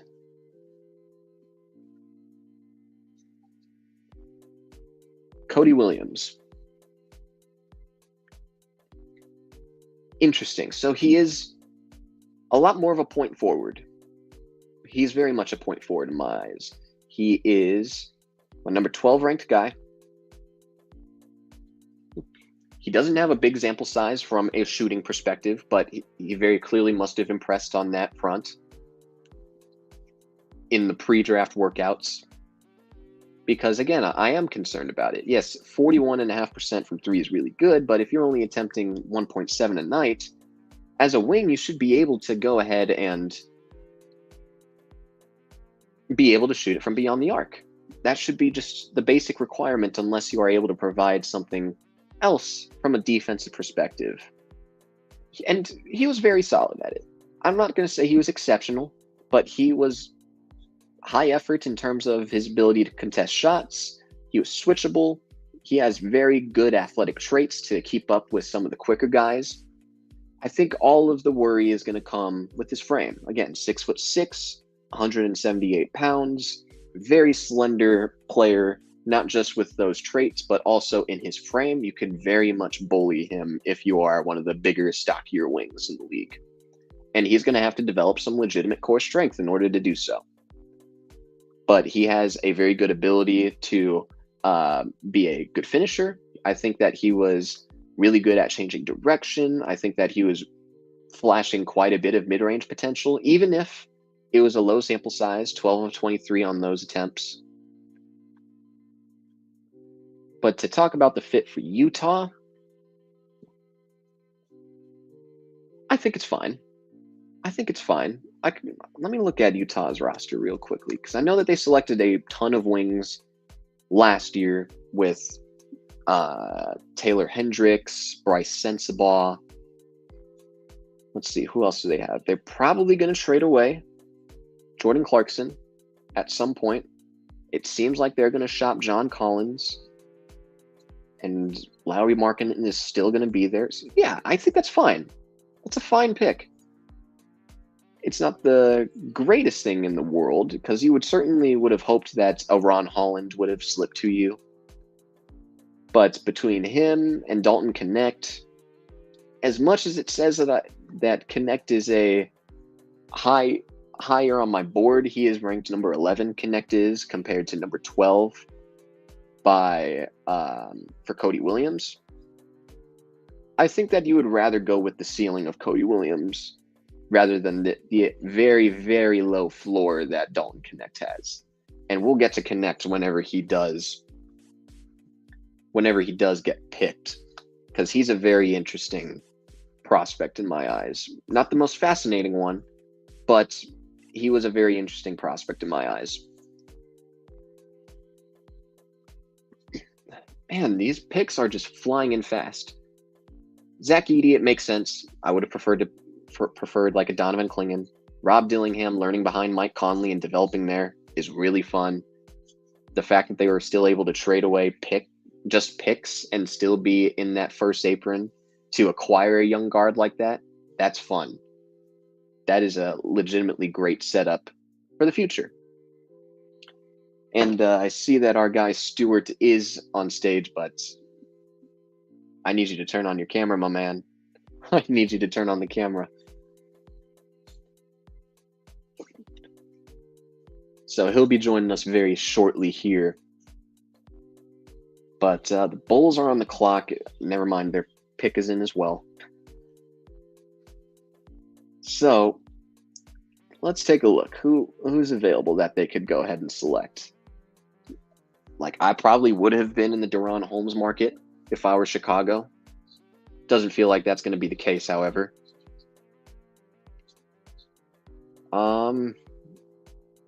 Yeah, the top 7 are gone. The best available on the board is a Matas Buzelis, the forward from the G League Ignite. He is from Chicago. I would bet that this would be the pick, but I also would not be surprised if this organization went ahead and if they ended up taking a win now piece, or they ended up trading the rights to this player for, I don't know, it's just some random ass role player. They are a very confusing organization. That's right. I haven't talked about that either. Josh Giddey, that we are going to talk about shortly here, but we do have our guest of the night here. One of the OGs of the draft show. We got our boy Stewart. What's going on, my man? Yes, sir. That's good. It's a good day. It's a fun day. Draft's happening. It's good to see you again, Ian. How are you? Always great to see you, man. I'll put it to you like this. I love the NBA and I love the NFL. Mm-hmm. Mm-hmm. I always tell people that this is like one of my 7 or 8 Christmases a year, where I get to see the new prospects go ahead and join in all new teams. I look forward to each of their drafts. I look forward to the trade deadlines. I look forward to the first days of free agency, which I am going to do a stream on free agency on the first couple of hours. That should be very fun. Awesome. But this is like one of my 7 or 8 Christmases a year, and I'm very excited to continue talking about the draft. It's going to be great. Oh yeah, it's going to be real great. It's going to be good. I'm pretty casual with the NBA. I follow the Suns somewhat closely, and I follow it generally. I'm excited to see who lands where, and potentially see some of the names of the future tonight. Do you feel any nerves? Do you feel any nerves with this draft pick, knowing that we're in a weird spot where we kind of have to be perfect with everything? Do you feel the nerves like how I feel it? I don't know. I don't know if it's nerves. But it's kind of exciting in a way just to see how the Suns are going to approach this. I feel like they have a lot of options in a way, but finding the right one that's going to end up working is going to be the challenge, of course. They could go with a good ball passer, a playmaker like Kolek out of Marquette. They could go with another 3-point scorer, a better big man down low to replace Nurkic eventually. So they got a lot of ways they could go, and just finding the best way to go is going to be interesting to see what they decide on. I do want to have an extensive Suns talk real soon here, but it does look like the Bulls are going to be up here. I think the way to – okay, so we got Mick Monji. It's my dad. I want more draft picks. Yeah, I mean – I understand it because I texted him quite a bit of times in the last 24 hours about the Kevin Durant stuff, and me being one that stands up for Kevin Durant and how we should continue to try to go after win now pieces as this next pick is up here. Chicago Bulls, Matas Buzelis. Interesting. So the Chicago native stays in Chicago. And I think we could head right back onto the stage and just quickly talk about him. Buzelis, very much a point forward type of player. He has the sort of skinny build like how Lamar Odom did. He has the agility like how Lamar Odom did. He's not the most perfect comp, and I don't think that I have him as that. Yeah, I have him as like a Danilo Gallinari, Franz Wagner type. But a very sneaky athlete. He can leap pretty high whenever he is on the break and going downhill. I think that he did a very solid job of getting to the rim. And I think that he knows how to utilize footwork and stop on a dime. I think that he knows how to do those things pretty well as a point forward, as he should. As a 6'10", it says 6'8", but I believe it said 6'10" on the NBA site. As a wing like that can provide some ball handling ability. Now, can he be a great shooter? It didn't seem like that. And the G League Ignite didn't really set anybody up for success. And I don't think that he has the greatest play strength, and he does need to tighten his handle if he does want to embody that point forward skill set. But in terms of Chicago getting him, what do you think? What do you think about Chicago getting them in particular? I like it. He's a good defender, which is something they need, especially after they trade away Caruso. They need someone else who can kind of go out and defend and be versatile defensively. I like that. And they just got Josh Giddey back, and he might be able to help set up Buzelis, not back. Got Giddey out of the trade. And he might be able to set up Buzelis to maybe do what Ignite couldn't and maybe unlock some shooting potential that maybe he has. For sure. It's an interesting fit for sure. And also, I don't know. I think DeRozan is gone. Something about it. I don't know if it's going to be through a sign and trade or if he just leaves for a very cheap contract on a contender. But I don't think that he wants to stay there after what was just such a weird season last year where they were non-committal about everything in terms of their direction, building out the roster, and just getting another wing in there that is bigger. This is a team for the majority of the season did not have the requisite size to go up against some of the better teams in the Eastern Conference. They had like 4 or 5 guards in the rotation. So getting somebody that's just not only bigger, but younger, having some more juice in there, I think that's a solid fit. Again, you mentioned the Giddey aspect, which I do want to get your thoughts on the Giddey trade, which is something that I haven't talked about yet. I don't know how we haven't talked about it yet. But I can certainly imagine a world where he can be a legitimate threat from a lob perspective, running the 2-man game with him. That seems like it should be a very good selection and a very good fit.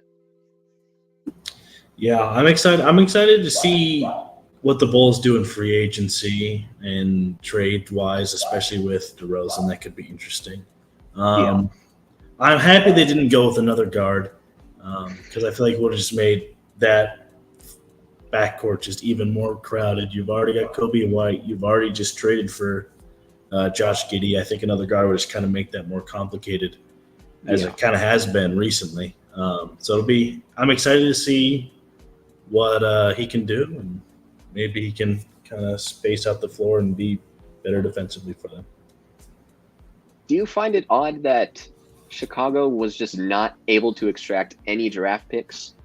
If it were me and I was talking to an OKC, a Utah, a San Antonio who has a shit ton of draft picks, I think that you got to play a little bit of hardball in a way because draft picks are a little bit devalued in their eyes. And even if you ask for 5, 6 second-round picks, guess what? They still have 20-something available after that. So them not getting any picks to me was like my biggest detriment. And again, the fact that they added another guard was very weird. But are you in the same boat as me? Just not getting draft picks being weird? It is a little odd. But I think how the Bulls approach it is Josh Giddey has the upside to be one of the premier playmakers in the league. He's got the height also to help him with that as well. He has a really high upside, and I think he was still highly regarded enough. And I regard him highly enough despite all of his issues. That I think it was an all right trade. But obviously if you can get picks, you get them. But Sam Presti loves his picks. He's already got 20 of them, and I don't think he wants to give any of them up. So, I think they did all right. Obviously, getting picks would have been nice, but I think I don't know if I would say it hurt the Bulls too much to not get any. Sure. And for some reason, like the president of basketball ops, his name's Arturas Karnisovas, just very weirdly does not value many of his draft picks. And, I would understand, in a way, like I can get if they said, we don't believe in our departments of scouting, or we don't believe in our drafting abilities to go ahead and bring in somebody of value with that pick, so we're just going to trade them. But not acquiring them. And, even if you wanted to try to win now, which is not the way that they should go, but even if they went down that route, get those picks at the very least to utilize in a move where you could bring in your own Alex Caruso replacement, maybe a center replacement. I think that they should have and could have played hardball, especially given the offers that were out there before, with like a Golden State offering up multiple first-round picks, a New York, who was the other team? There was some other team that offered up multiple firsts for him. It's just strange in my eyes. OKC is up on the clock here, or Silver's up at the podium. Interesting. Nikola Topic. Okay. So the unfortunate thing is he fell down my board, not too much. I believe he's still in the top 10, like at number 10. Yes, he is at number 10. So it was reported that he partially tore his ACL a few months ago. So that inevitably was going to push him down the board for me.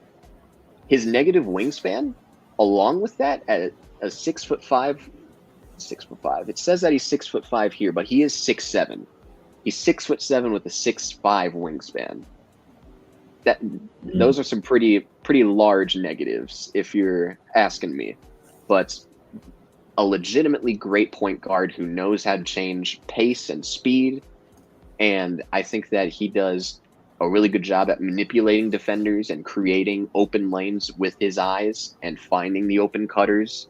And I thought that he did a good enough job to create his own shot, even if it was just a hang dribble at the top of the key and launching from beyond the arc, or even if it was just a pull-up mid-range jumper or getting to the rim. He showed a pretty good ability to get to the basket and really make plays downhill, as like ESPN is showing a bunch of these hang time layup opportunities, and he's a crafty finisher. He reminds me a lot of like a Goran Dragic. Now, you certainly don't want him to be a full-time off-the-dribble shooter because, again, his shooting percentage from beyond the arc wasn't great at 31%. And his defensive effort is not very good, and that really needs to improve if he is going to play at a high enough level in the rotation for OKC. But he's a natural point guard. He's going to be really, really good, and he'll be best served playing at that point guard position and having the ball in his hands often. So, fine pick. You couldn't complain at all about adding the talent with an OKC team that feels perfect. And it's just a solid pick. And if they want to make a trade later on, they have every right to do so. Yeah, absolutely. And I think an underrated aspect of his game is his playmaking ability. I feel like he makes those around him better. He has good court vision. And I think he's honestly going to be the replacement for Giddey. Is that playmaker and elevator of his teammates. He's going to be the main ball handler. He's going to be able to distribute to Shai Gilgeous. He's going to be able to dish it out to Chet. And I think it's going to be really exciting to see him be a playmaker for them, and he's going to be young and join another young team. And I think he'll fit perfectly there. I like that pick for them. I just hope that he begins to play, because it hasn't been reported if he's getting a surgery at all. Is a partially torn ACL something that you can just heal up from easily? Because I know that Kawhi partially tore it in the 21 playoffs and then subsequently got surgery and missed the rest of the season. Yeah. Like, is there really much of a difference there at all? It's fascinating. It's fascinating if he does, if he's able to heal up in time. Yeah, no, I think he would be really fun to watch with that Thunder team. They're already really fun to watch, and I think he'd be able to elevate them even more. Yeah, in my opinion. So, Jesus, dude, these picks have been absolutely flying. I removed the pick is in part for maybe a minute, and everybody just knows what players that they would like to pick. Sacramento up on the clock, or now that their pick is in. I would prefer for them to go after size. So if we were to look at players available on my board, which I guess I'll pull up real quickly. Like Devin Carter is the best available on the board. Do they just simply go best available? I wouldn't be surprised if they tried to trade with like a Chicago for, I don't know, like a Zach LaVine, or if they wanted to go after a Kyle Kuzma, which has been reported to be a player of interest for Sacramento. Dalton Knecht is still on the board. Bub Carrington, Jared McCain. It feels like there's just a lot more guards that are really good and available to them.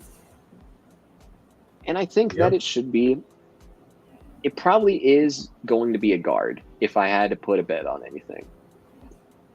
Would it be Devin Carter? I wouldn't be surprised, honestly. If we were talking about like a Devin Carter being like the Davion Mitchell replacement, that wouldn't be bad one bit.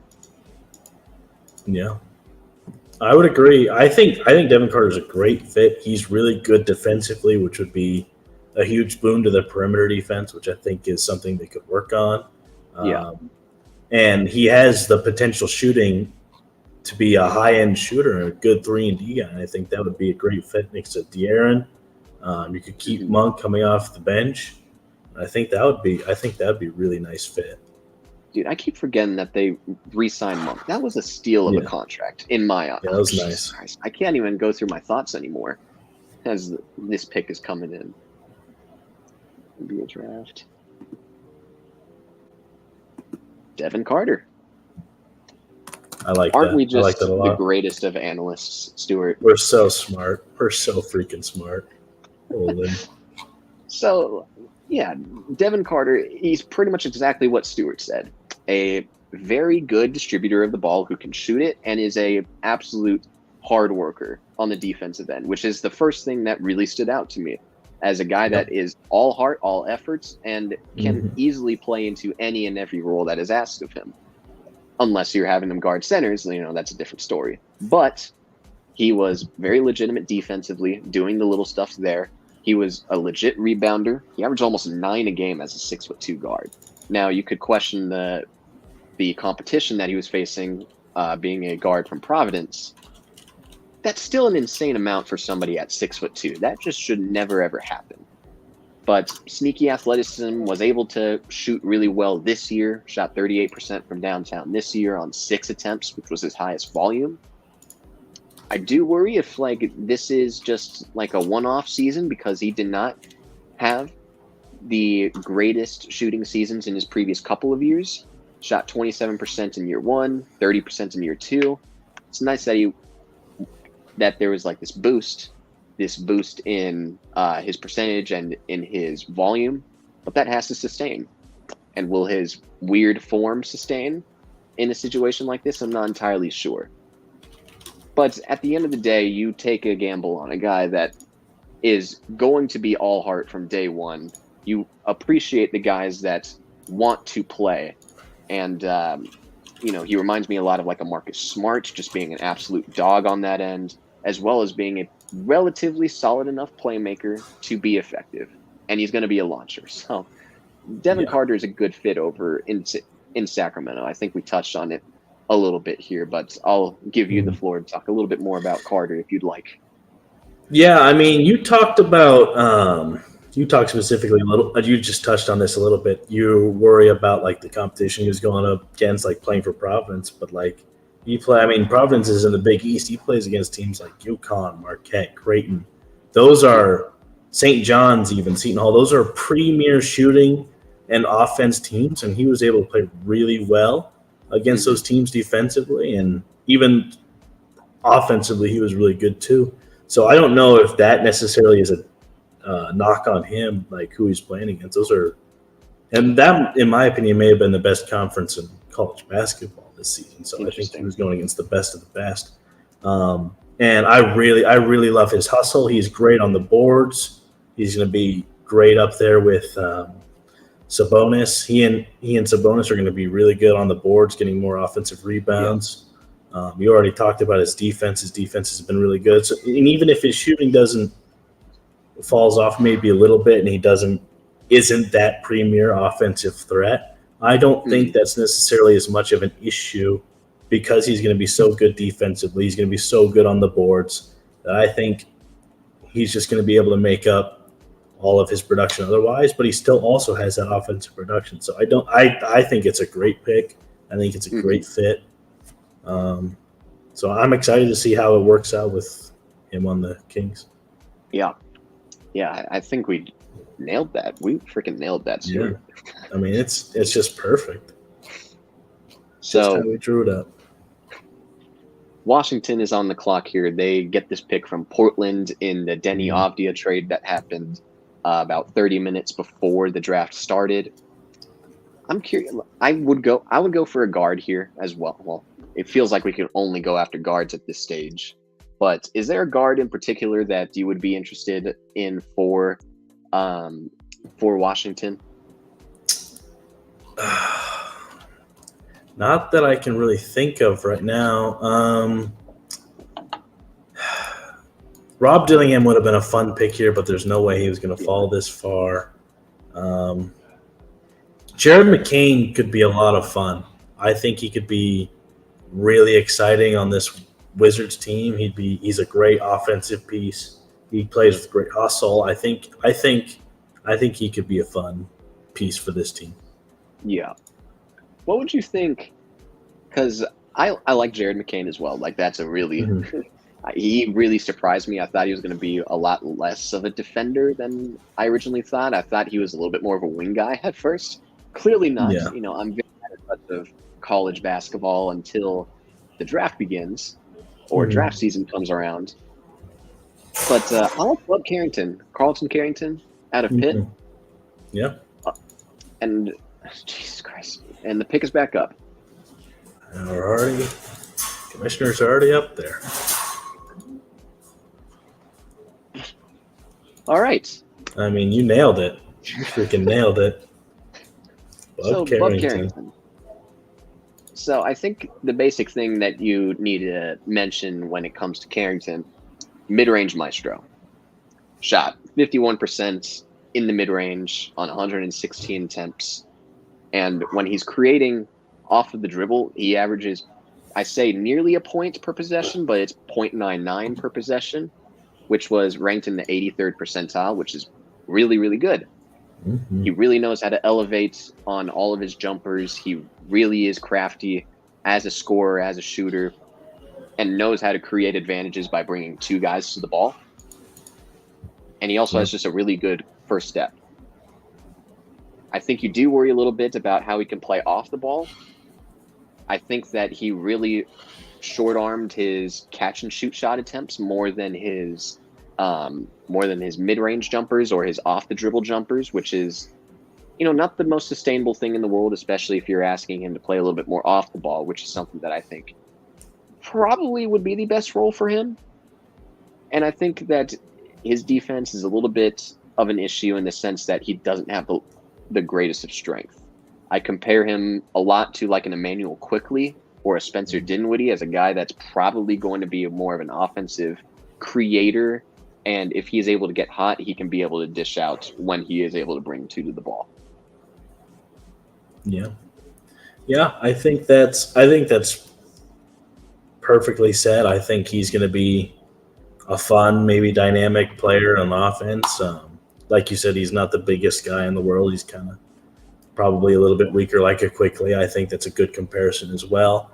I'm excited to see what he can do. He should be able to draw a lot of offensive attention, especially on the Portland Trailblazers team, where there isn't too much going. Washington, where there isn't too many offensive weapons that you're worried about. So especially early, I think he could be a fun offensive piece and a potential playmaker when he's doubled and attacked offensively. And I think it's a good fit for Washington. I like it. Now, I do want to mention with Bub Carrington, I do think that he does have a little bit lower of a floor. I think some of it is age-related. He is the youngest American player in this draft class, but he's not much of a driver at all and really relies on his mid-range jumper and his overall creation skills on the perimeter. And if you're going to be a smaller guard, I do believe that you have to be a little bit more of a driver or somebody that's a little bit more willing to get into the paint. That was just a thought that I had. I think that he should be good and should develop a good, consistent jumper, but I think putting pressure on the rim would really elevate the ceiling and raise the floor a little bit. Yeah, I think that's definitely true. If he can get a drive game, if he can get to the hoop with consistency, I think he'd be really dynamic offensively, whether it's a playmaker dishing out to the corner or just making those driving layups and making that a threat that the defenders have to worry about at all times and not just worry about that pull-up game. Okay, so I do have to take a quick piss. I will be right back. Please, for the people that are in the chat, engage with him. I know that he has some really great insight to offer, so if you have any questions, shoot them his way. So I will be right back. Perfect. All right, so we have Miami on the clock. This is going to be really interesting here. They're probably going to need a facilitator, a good point guard that can get the ball to their playmakers, like Jimmy Butler, of course. I'm excited to see what they decide to do. Topic would have been really fun for them here, but too bad for them. He went a little bit earlier. They also could use a little bit of shooting out on the edge, some three-point shooting. Someone like Kyshawn George out of Miami could be interesting. Young guy, big wing, could be really nice 3-and-D kind of player. It's an interesting spot for them. Definitely interesting. Let's see.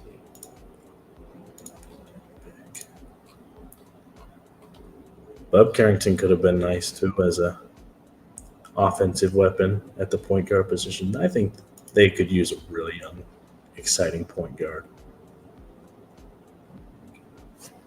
Let's see.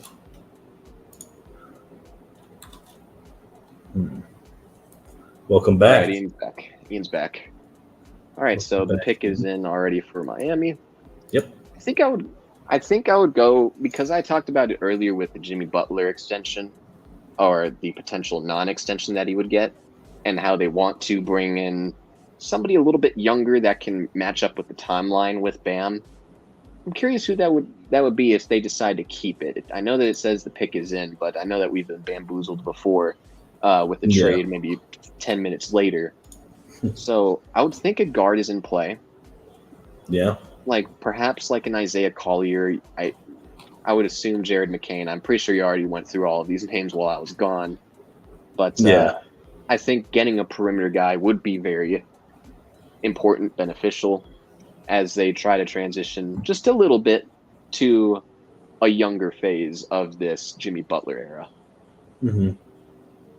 Yeah, I mean, I think Jacoby Walter, too, out of Baylor could be really interesting. He's a great shooter at the guard position, another one of those guards. I think that'd be really exciting to get another great three-point shooter, which is something that maybe they are a little bit lacking in. And I think with Bam demanding so much presence down on the post that would allow, and Jimmy Butler, obviously, commanding some attention himself, that he would be able to get some wide open shots that he could be able to hit, and that would be really exciting for a Heat team. So Walter would be your selection if you were choosing for him? Yeah, that or McCain would probably be who I'd be deciding between. I think both of them are really exciting. They're both really young too, both freshmen coming out of college. So it'd be really exciting to see either of them at this pick, I think. Mm-hmm. I think a part of me wants to go Isaiah Collier, and I think we should have an extended conversation about him in a little bit whenever he does get picked. Because I think that he's one of the most interesting high upside guards in this draft class. And I think about it with like Miami. Like, could they benefit from somebody that is easily able to get 2 feet in the paint like a Collier can? That would be interesting. That would be fun. But yeah, I think you would definitely go with a Jared McCain here. And I'm excited to talk about Collier because he's been one of the draft darlings on Twitter. I've seen a lot of big boards from just independent creators, and they have him as like number 3, number 4, and some of them had him number 2, and it's fascinating, and I want to talk about him later, but the Heat are picking here. Kel'el Ware. Ooh, whoa. Okay. Who I was thinking. We were totally in the wrong on that one. Yeah. And it's probably good. We don't want to keep guessing Bub Carrington for each pick. Yeah. So Kel'el Ware. I had him number 23 on my board. Really, really reminiscent of a Miles Turner. Very athletic whenever he does get to the rim. Was a 43% shooter from downtown this past season. An above the rim athlete. He was really solid as a middleman and finding open space. And I thought that his overall ability to protect the rim and position himself for rim protection opportunities was pretty good. Yeah. There had been a lot of questions before this because he went to Oregon in his freshman year before he transferred over to Indiana. There was a reported rift between he and the Oregon coach at the time, and from there was a development in motor issues and character issues as like a teammate or whatever. I don't want to say character because that kind of goes into personal, and I don't think that it's that. That's but effort issues and moments of butting heads. And I don't think it's the full story, but it's definitely not nothing either, and that's something to keep in mind. He's not the strongest of rebounders. He can be a little bit lackadaisical on that end, which honestly, all of this really points to like a Miles Turner archetype. It is interesting just to bring in a backup center where I totally would have thought like a guard or perhaps a wing. If they wanted to reach on like a Ryan Dunn, that would have been fun. But I'm very curious if this ends up staying put and if we're getting bamboozled right here, because it's not the smoothest of fit with Miami, who already has a need at their wings and particularly at their guards, getting somebody on the perimeter. Yeah. It's fine, but I don't think that it's not the smoothest thing in the world. Yeah, it's definitely not what was expected, but I kind of like it. First of all, Bam, people think of him as this big center guy, but he's only 6'9", so maybe putting him at the 4 and Kel'el at the 5 would be a very interesting Twin Towers concept. You've got 2 big men in your front court. Kel'el is able to maybe be a little bit more offensively dynamic. And I think going to Miami would be interesting. You brought up those motor issues. I think Miami would be a great place to solve or address those issues. I mean, you already have Heat culture there. You have this really strong desire to win in that team, and I think that could be a place where Kel'el could potentially thrive. It's not what I was expecting at all, because obviously you think Bam Adebayo, he's a great center. He's really a hustle guy, defensively very good. But I think if this does stay, which I don't know if it will, like you said, but if it does stay, it'll definitely be unique. But I think I'd be excited to see how it works, because I think Kel'el would be pretty good defensively, and I think it'd be really hard to score in the paint with both of these guys down there. Yeah, If they decided to run both. Yeah. I mentioned quite a bit throughout the show as we were seeing picks like Zach Edey to the where the hell did he go? Memphis. And then Clingan going to Portland, and just mentioning the fact that we had seen just an uprise in teams really attempting to get bigger. We saw the Porzingis trade and how he paired well with Al Horford. We saw the Minnesota Timberwolves build out a team that was ready to stop the Denver Nuggets, and ultimately did stop the Denver Nuggets last year. Yeah. And how that we might be turning away from the small ball lineups that we had seen in previous years, and how that might just temporarily go away for now, and whether playing big is the right move for now. Mm-hmm. But you mentioned it from an interesting perspective about motor and how heat culture and the famous saying might be able to get him going. And I say, like, yeah, I think that's a fair perspective, an interesting perspective. I also just don't think that they would go after players like that anyways. When teams sort of have that identity, they try to stay away from players that would be a detriment to their culture. Not saying that he'll be that detriment for Miami, but you usually don't turn towards somebody like that if you have this strong culture. It's just a thought that I had. I don't think that it's the biggest deal in the world, but at the end of the day, there is like a certain archetype and a certain personality trait that Miami likes, and I'm curious what that trait is from Kel'el Ware. If it is just from a big man perspective, trying to load up on size, or if there is something from a personality standpoint that really is something that we don't see. Yeah, I mean, obviously we don't know if those motor issues are true or not. That's ultimately up to him and his decisions to be that kind of aggressive player. And maybe in talks with the Heat, they saw something in him that was contrary to what has been reported about his motor, and that they believe that he can be that. But obviously, you're right. Usually teams with those kinds of cultures don't take players like that and accept them into their team. But I don't know. I just think the move to bigger lineups has shown good results. I mean, you saw it in the Nuggets last year. They won the finals. You saw it with the Timberwolves. They made it to the Western Conference Finals and looked really good going there until they lost to the kind of small ball Mavericks. But then you look at the bigger, or not necessarily bigger, but like playing bigger Celtics team who really dominated their way to finals win. And maybe the Heat are trying to find a way to combat that size, whether it's actual size or playing size, and get a actually tall and athletic 7-footer that can really lock down the post with Bam. Yeah. So, at least this pick took a lot longer. Yeah, it did. And we were able to actually get our points through. Philadelphia, $60 million damn near in cap space. Mm-hmm.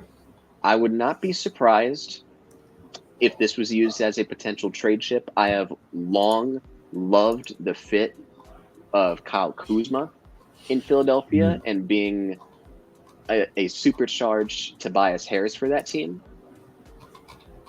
But they're showing a lot of Jared McCain right now, and it makes me think, okay, they're probably ESPN doesn't do a very good job of hiding stuff, so I think it's going to be McCain here.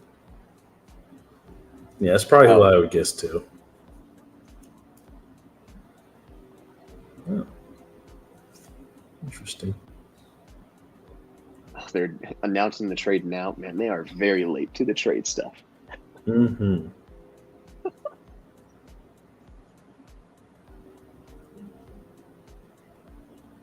Well, Jared McCain does get picked. Okay. All right. Good job, ESPN, for giving us the sneak peek. Mm-hmm. But Jared McCain, let's go to him now. So again, he was behind Bub Carrington. I would have preferred to go after a Bub Carrington type, but McCain, a legit shooter. He scores and shoots in every single way, whether that is, a foot behind the 3-point line like how an Eric Gordon does, whether that be on off dribbles, step backs and side steps, or coming off of screens.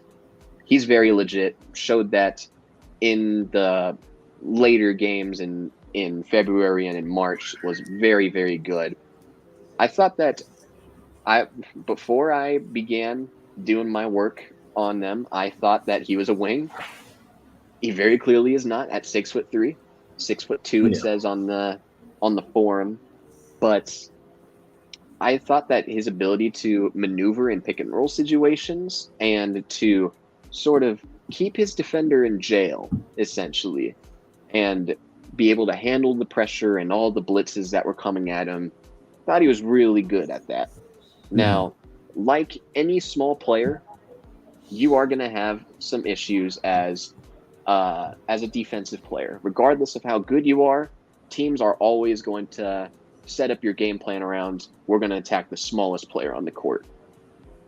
But in this, I say that he has very similar weaknesses to Bub Carrington with his frame, good enough athletic traits that don't translate enough defensively.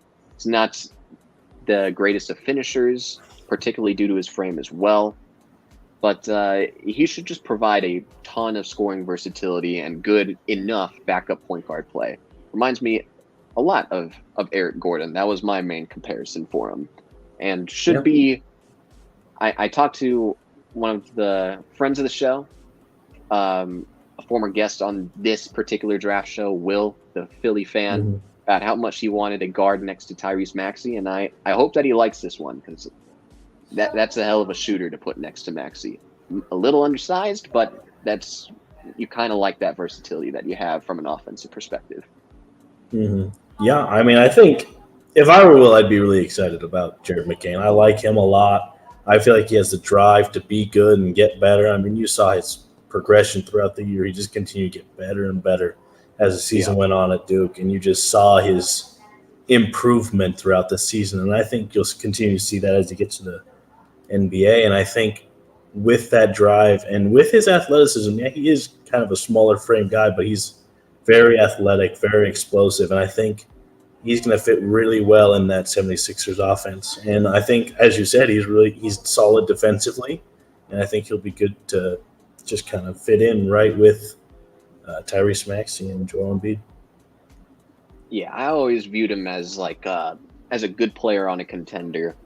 But I don't know if you know, that's I think the third player now officially on the roster. It's Jared McCain, it's Joel Embiid, and it's Paul Reed. Not yet, but we expect that Tyrese Maxey signs his max extension with Philadelphia. I am curious if what the guard situation is now, because for now, I don't view him as a starter for Philly. They are expected to bring back Kyle Lowry as a backup point guard. I'm curious what two guard that they are going to try to go after now that they have made the selection. Do they try to go with an all-shooting lineup, particularly if they wanted to bring in a Kentavious Caldwell-Pope? Yeah. I think that it's just a tad bit undersized if they plan on having him be the starting two guard off of the bench. I think he could operate both. I think I'm just being a tad bit nitpicky and just overall fascinated by the fact that they have so much cap space. They can go ahead and bring in so many guys, and that there are players in my mind that I would love for Philly to go after if they had the opportunity to. Yeah. I mean, I don't know. I think Jared McCain can be a day one starter, like at the 2 spot. I think he would fit as a really good floor spacer offensively off of Tyrese Maxey. I mean, you're going to have so much attention drawn to Joel Embiid and Tyrese Maxey that you're going to have to leave at the very least, unknown quantity in Jared McCain open. And I think he can really thrive in those situations. And I think he also has the court vision to, if he does end up getting a good closeout on him, or if he's not really open, then he can find those elite scorers in Joel and Tyrese Maxey and really be a good offensive option for that team. But even if he is just coming off the bench with Kyle Lowry, like you said, that could be a really good bench depth piece that could really help maintain the momentum for the 76ers when those 2 big stars are off the court. Well, we didn't even get an opportunity to talk about what the Lakers might do here. He's announcing a trade real quickly, but I'm going to just throw out a prediction. I'm going to just go ahead and say Yves Missi.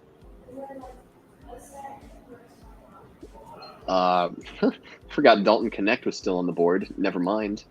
Yeah. I'm surprised he fell this far, kind of.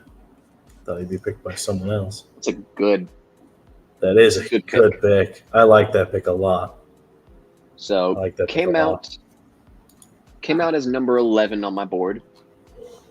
I do think that he is on par with a Bub Carrington in terms of having one of the lowest floors among some of these top prospects. Because again, he is, especially in Dalton Knecht's case, an absolute launcher. And I put some of the stats right here.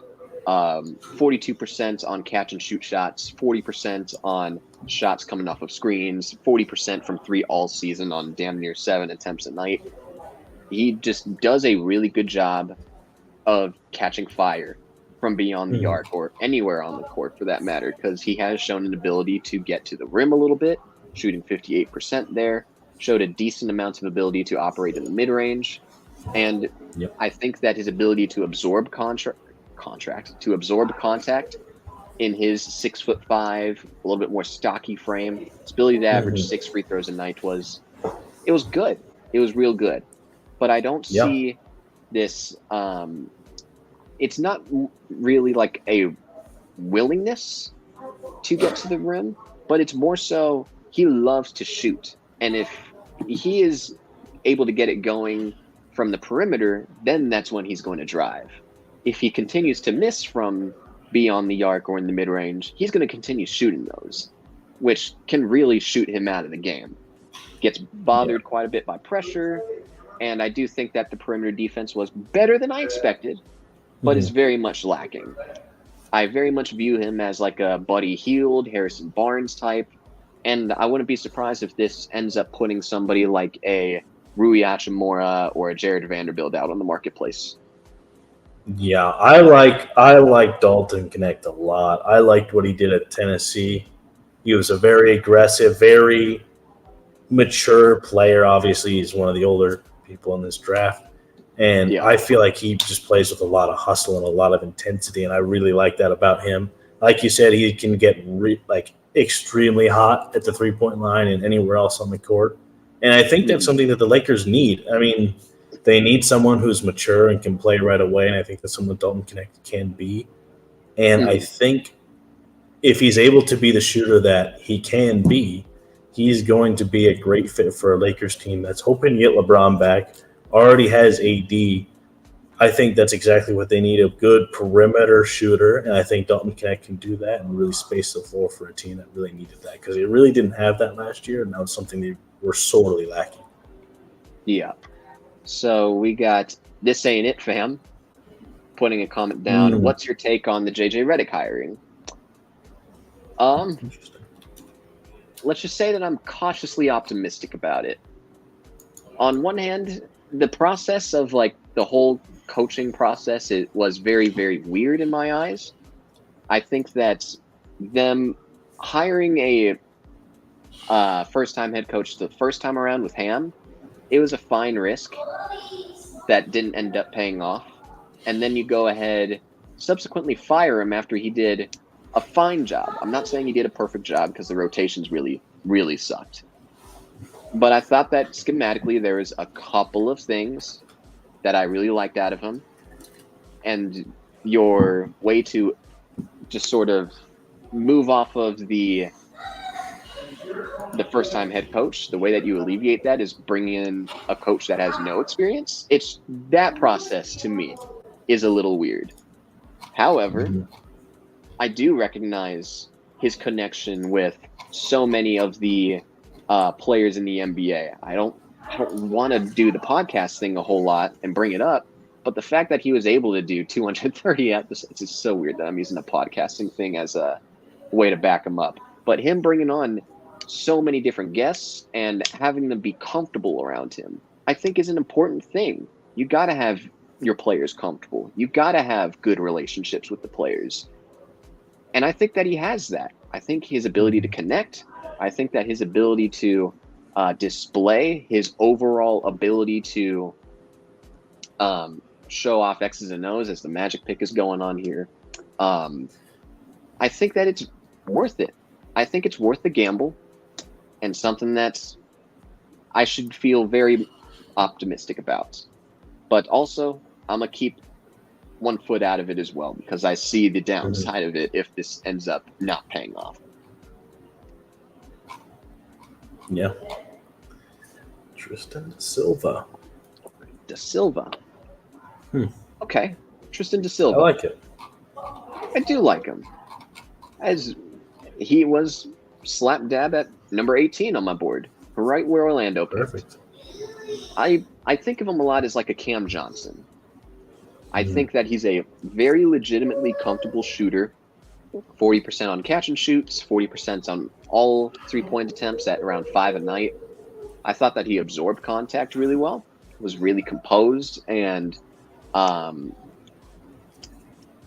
really composed whenever he got to the rim. I think that he demonstrated it in an interview. He said it in an interview, and it showed on film that he is a great cutter, but it is not always a cut to go ahead and score. It's a cut to potentially create space for a different shooter that's out in the same corner.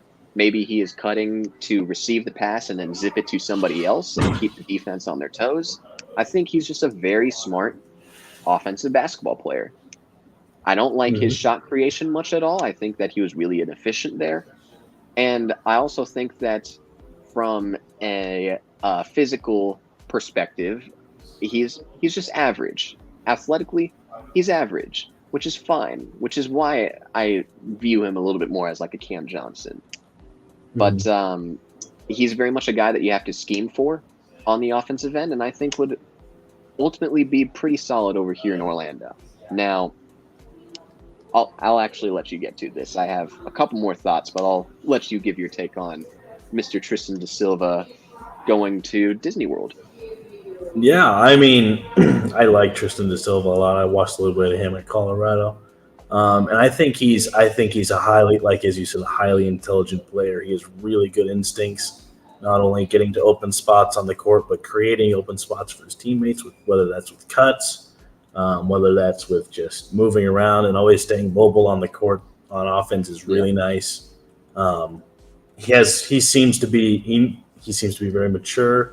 He knows what he needs to do when he's out there. He knows what he's supposed to be doing at all times.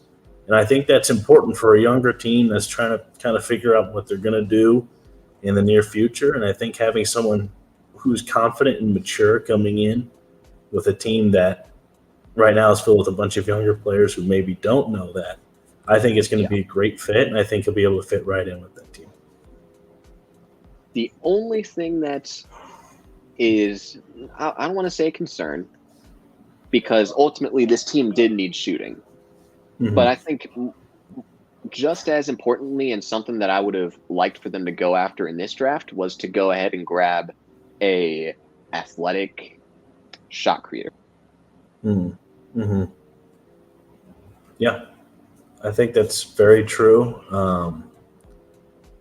They don't really have, as you said, that guy that can go out and just get his own shot right now. I mean, you have good shooters and like Franz Wagner and now Tristan da Silva, and you have fun players like Jalen Suggs, but you don't really have a guy that can go out consistently, get his own shot, play some ISO ball, and get a bucket for the team. They don't really have that. You have a bunch of guys that can shoot, but I don't feel like they have too many people that can get them the ball in an open shot where they can shoot or get their own shot. And I think getting someone like that could have helped, and maybe they'll find that person in free agency and they have a plan for that. But right now that is still a hole for them. And I don't know if Da Silva fills that, but at the very least, it's another good shooter. And I think that's someone they also needed. Right. Oh, Jesus, my dog. He's barking at or growling at some doors slamming outside. So, yeah, like I wasn't entirely done with it, but you already hit it on the head. He's a guy that isn't the greatest shot creator and is a need there, but shooting is also just as big of a need for the Orlando Magic, who very clearly was not very good at that. There was a game where, I want to find this out real quickly. The Orlando Magic shooting percentage in that Cavs series, because I don't remember it being all that great at all. Like, at all. And they're not, so they had, okay, so it's not going to give me anything clear cut, but just if my memory serves me right, they were shooting maybe 20-25% from beyond the arc in maybe 2 or 3 of the games. Horrible. Yeah. I would have liked for Orlando, if they wanted to go after a shooter, maybe go after the real Cam Johnson. Yeah. Since he is available in the marketplace. But again, you can't really go wrong with somebody like this who, even though he doesn't have the greatest of offensive creation ability or is going to develop into that, I think that he is just a very solid enough team defender that can go ahead and get a couple of deflections here and there and keep the shell intact. I think that's an important aspect of his game that is going to be heavily valued over by Orlando. Yeah, I agree with that largely. I think I like this Magic team. I think they have a lot of young, exciting players, but obviously they need someone who can distribute the ball to those shooters and then also get their own shots. And where they're going to find that, I'm not sure. It's going to be tough to find that in the second round of this draft. And to put it lightly, yeah, exactly. All of the good ones are pretty much already gone, which is kind of a tough situation for them. I don't know if there's many other options other than Tristan da Silva for them. But how about this? What if you got Baby Braun? Baby Bronny Braun James could be crazy. That could be interesting. They're going to have to hope he's still there in the second round, which we'll see. That's probably my biggest fear with this number 22 pick. Oh my gosh, if they pick Bronny, I'm never watching basketball ever again. Like, it's over. There's However, no way. I would take him in the second round. I'll put it like that. Sure. Absolutely not in the first round. No. No. I'm getting it. So I think I'm getting a couple messages asking if they could ask something in the chat. Of course. It's free to ask something in the chat. Chat's free. So the Raptors up. Jacoby Walter. I like that pick. I like that. I like that, yes. Now, where did I have him? I had him 17th, so just a little bit below the number 19 pick. Was very much a smooth creator. I thought that he was able to create pretty well. He has a 6'10" wingspan, which is pretty legit if you're somebody that's as small as him. I think my one concern about Walter is the fact that he is a little bit too slender to play on the wing, even if I think that the length is going to be bothersome to wings. Again, players are just going to rise right over the top of him. And that's not going to be the most fun thing in the world. So are you going to have him play a little bit of guard? Is he going to be a little bit more of a creator? I'm not entirely sure about it. But I liked the creation skills. I thought that he was fine enough in pick and roll. And I thought that his overall shooting ability is going to be what translates the easiest. Now, what did I compare him to? I compared him to like a Norman Powell. So pretty much a microwave guy that can legitimately put the ball in the bucket when need be. He's going to have to improve his efficiency on the inside. Only shot 42% on all 2-point opportunities. But I think that at your best, if you are developing him in the right way, he could be like a Chris Middleton if everything really came together. Because I think that his ability to create space and stop on a dime and rise over the top is pretty damn good. Yeah. And that's where I'll end it with him. I think he can definitely play some of that guard position. I think he has the athleticism and versatility to be able to do that for a Raptors team. Now seeing him get picked, I think he would have been a great fit for the Orlando Magic, a guy who can go and get his own shot, who's athletic still. But I really like him. I really like him going to the Raptors. I think he's a good fit. As you said, he can go and get his own shot. He's probably one of the few left that can actually go and do that. And I think if he's developed correctly, as you said, being a Chris Middleton type would be really very valuable for this Raptors team. Yeah.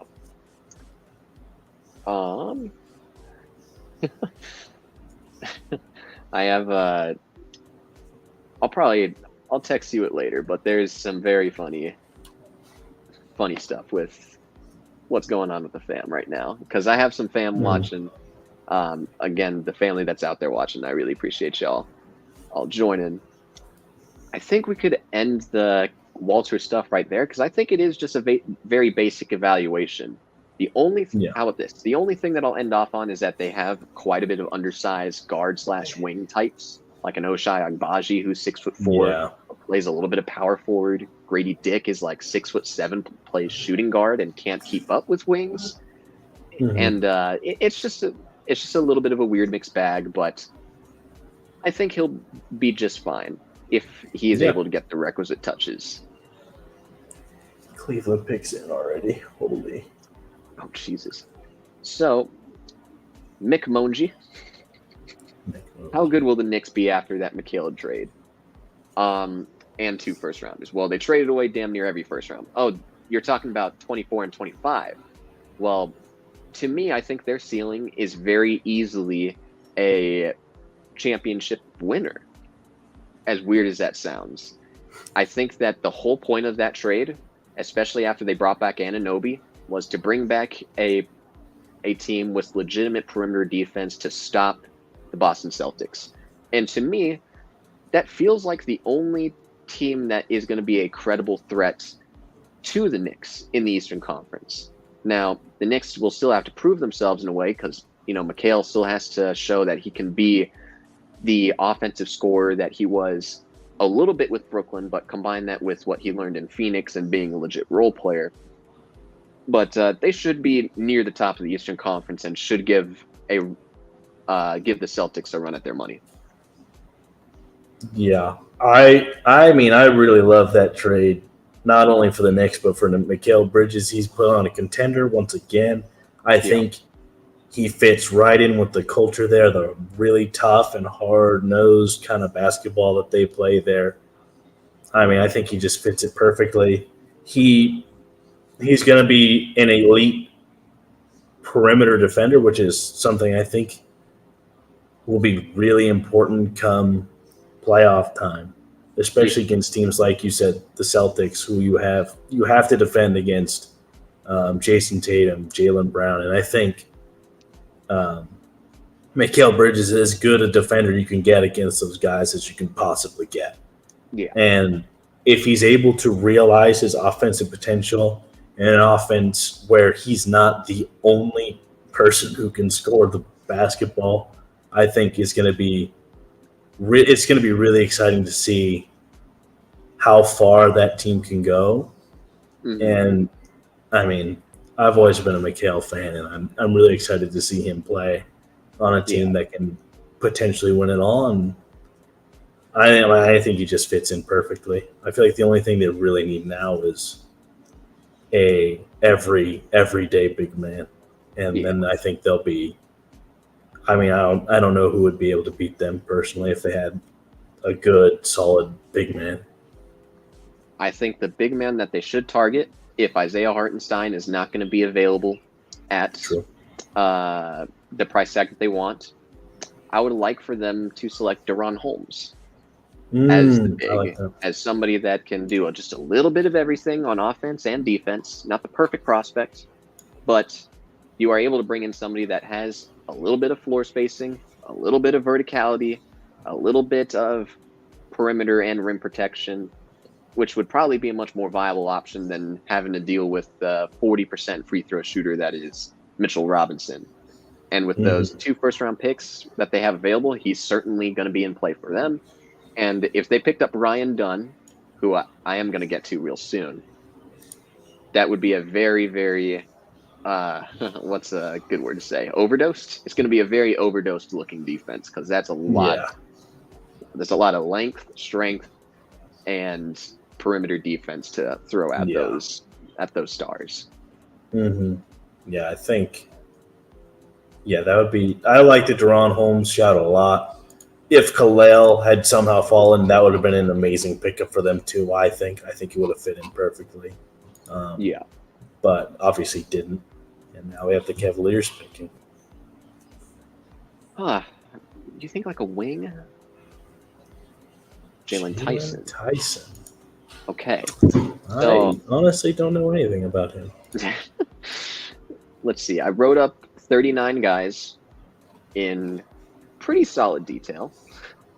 I'm going to try to get more done tomorrow, but he was one of the guys that I had written up. He was my number 27 prospect from Cal. So this is what I got him as. He's a good enough shot creator that is able to get off good looks at the rim and create space. A good handle, good footwork, a very legitimate spin move that I had noticed is like one of his main go-tos whenever he is having the ball in his hands. And I think he has very good defensive effort. I think he has a desire to be great on that end and does a great job of rotating early enough to be early in passing lanes or early enough to contest on shots, which tells me anticipation through preparation. Now, he'll still have his ups and downs. Like, he needs more play strength. He tries to play bully ball, which is a good thing for college players, but bully ball doesn't always translate well enough to the NBA, where there's just a lot stronger and more refined basketball bodies and players. He really operated a lot more as an on-ball guy than an off-ball guy. And that's going to be very interesting to watch, is how can he develop that off-ball game? Can he be the spot-up guy that once upon a time he was touted as? Not sure. But on defense, like as good as I mentioned the efforts, he does have a tough time sitting down. And he usually does stand up, which is not a matter of like he has bad form, but a matter of he does everything for that California team, and he does get tired and can get lackadaisical, even if the effort level is high. So to me, it's a lot like a Vegas Caldwell Pope, a Spencer Dinwiddie. You certainly want him to be more so of like the KCP type, where he is able to develop a little bit more off the ball. He came in more as an on-ball guy when he got drafted by Detroit and really developed a strong off-ball presence and with a very deadly shot that ultimately helped his teams win 2 championships. So if you can make him turn into something like that, I think you'll be in some pretty good business. Yeah, he's, from what I've been reading in this very short time, he is a very interesting prospect. I'm seeing lots of things about his hustle and really shot creation ability. He seems to be really aggressive on the boards and on defense. And just hearing from you saying that like he has that desire to be better. And I think that's a very important thing for a Cavs team that needed a perimeter defender. And if he's able to be that perimeter defender that they need, that would be really, really important for that kind of team. And getting another shot creator on the perimeter, if Donovan Mitchell doesn't come back, which probably won't, then I think he should be able to fill in those shoes admirably, whether it's this year, if he's a more long-term project eventually down the line. But I think he's a very good fit for the Cavs, and I think that was a good pick, just from what I've been reading recently and what you've been saying. Right. So already the Pels pick is in. Sorry, I have family that's having a tough time trying to ask me something in the chat. They're unable to. Oh, you're all right. I think they might just not be signed into an account or something like that. Pelicans up. They're fascinating. I think that Ingram does get traded at some point soon, and can't even finish my thought. All right, who do they already making the pick? The New Orleans Pelicans. Okay. Yves Missi. Now I kind of want to make this quick, mainly because the Suns are up and that's our team. We want to get stuff going, but Yves Missi is your prototypical, extremely athletic, rim-protecting center who is where is he at? Yves Missi. So he's not going to be much of a passer. I accidentally spelled low wrong on low maintenance. His positioning can be questionable. He didn't play 20 minutes a night pretty much, like relatively often, but is a high-effort energy player, and rebounder, rim protector, etc. And him being a good enough vertical threat is very fun. Now, New Orleans needs a floor spacer, so this is a little bit confusing because he doesn't offer any touch outside of the post. But it's fine as a backup big if they plan on using him that way. Yeah, I mean, I think he's a very interesting player. You've already touched on his defensive prospects and the potential there, and I really like him as a prospect coming out of Baylor. Mm-hmm. I think he's kind of someone that the Pelicans needed. They didn't really have anyone that could lock down the paint, and they haven't had that for quite some time. And he's kind of someone who reminds me of like Nick Claxton, the Nick Claxton type. Maybe not right away the biggest offensive potential or biggest offensive prospect, but potentially able to develop that with his size and athleticism. But he's going to be a defensive presence right away. And I think that's something that the Pelicans sorely needed down there. They've already got some decent perimeter defenders, and getting someone in the paint that can really lock it down, I think, is going to be able to go a long way defensively for that team. Yeah. Now, again, I wanted to make that quick because our team is up. So we got asked, should the Suns draft best available player or biggest need? Well, I am a big fan. I'll just put it like this, and I'll tell you who I want at this pick. I want Ryan Dunn, the wing from Virginia. Insanely athletic as a wing. He is extremely good as a cutter. He is good as a guy on the perimeter. People have touted this dude as the best perimeter defender they have ever seen. Now, some of it is a little bit of a stretch. And now I've only been doing this 3 years now, and I could confidently say that this is the best defensive prospect that I've seen in my 3 years of doing this. And this team needs the athleticism. They need big guys. That's the route that they should go down. Not this backup point guard stuff. Even if I am going to grow to like a Tyler Kolek, if he is the pick here, I prefer them to go ahead and grab tangible, athletic size, because that is where this league is transitioning to now. They need the size necessary. Yeah. I mean, that makes sense. I love Dunn. Obviously, I love players who love defense and are really good at defense, and Ryan Dunn is absolutely that type of player. Yeah. If I could have my way, I'd have him and Kolek, but there's just no way you can get both. I am on the Kolek train. I really like Tyler Kolek. I've seen him play. I've watched some of his games on TV. I've gone and seen him play in person, and he is the prototypical passer of the basketball. He has really good basketball IQ. He has a great selfless attitude. He's willing to put his body on the line on defense. And he's definitely not the player that Ryan Dunn is on defense, but he's willing and able to get up in your grill and do what he can and play defense with all that he can. And I think his passing ability and court vision is something that I think the Suns were severely lacking. Probably only second to maybe defensive intensity, which Dunn would fix. But I think a player like Kolek would be able to maximize the offensive potential of all three of their big stars in Beal, Booker, and Durant. And that was something that was very missing in their game during the past season.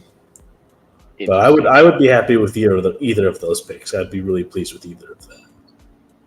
So it does look like we're on opposite ends to some degree. We have different preferences. So we did just get a question. Who did the Suns get? They're about to pick.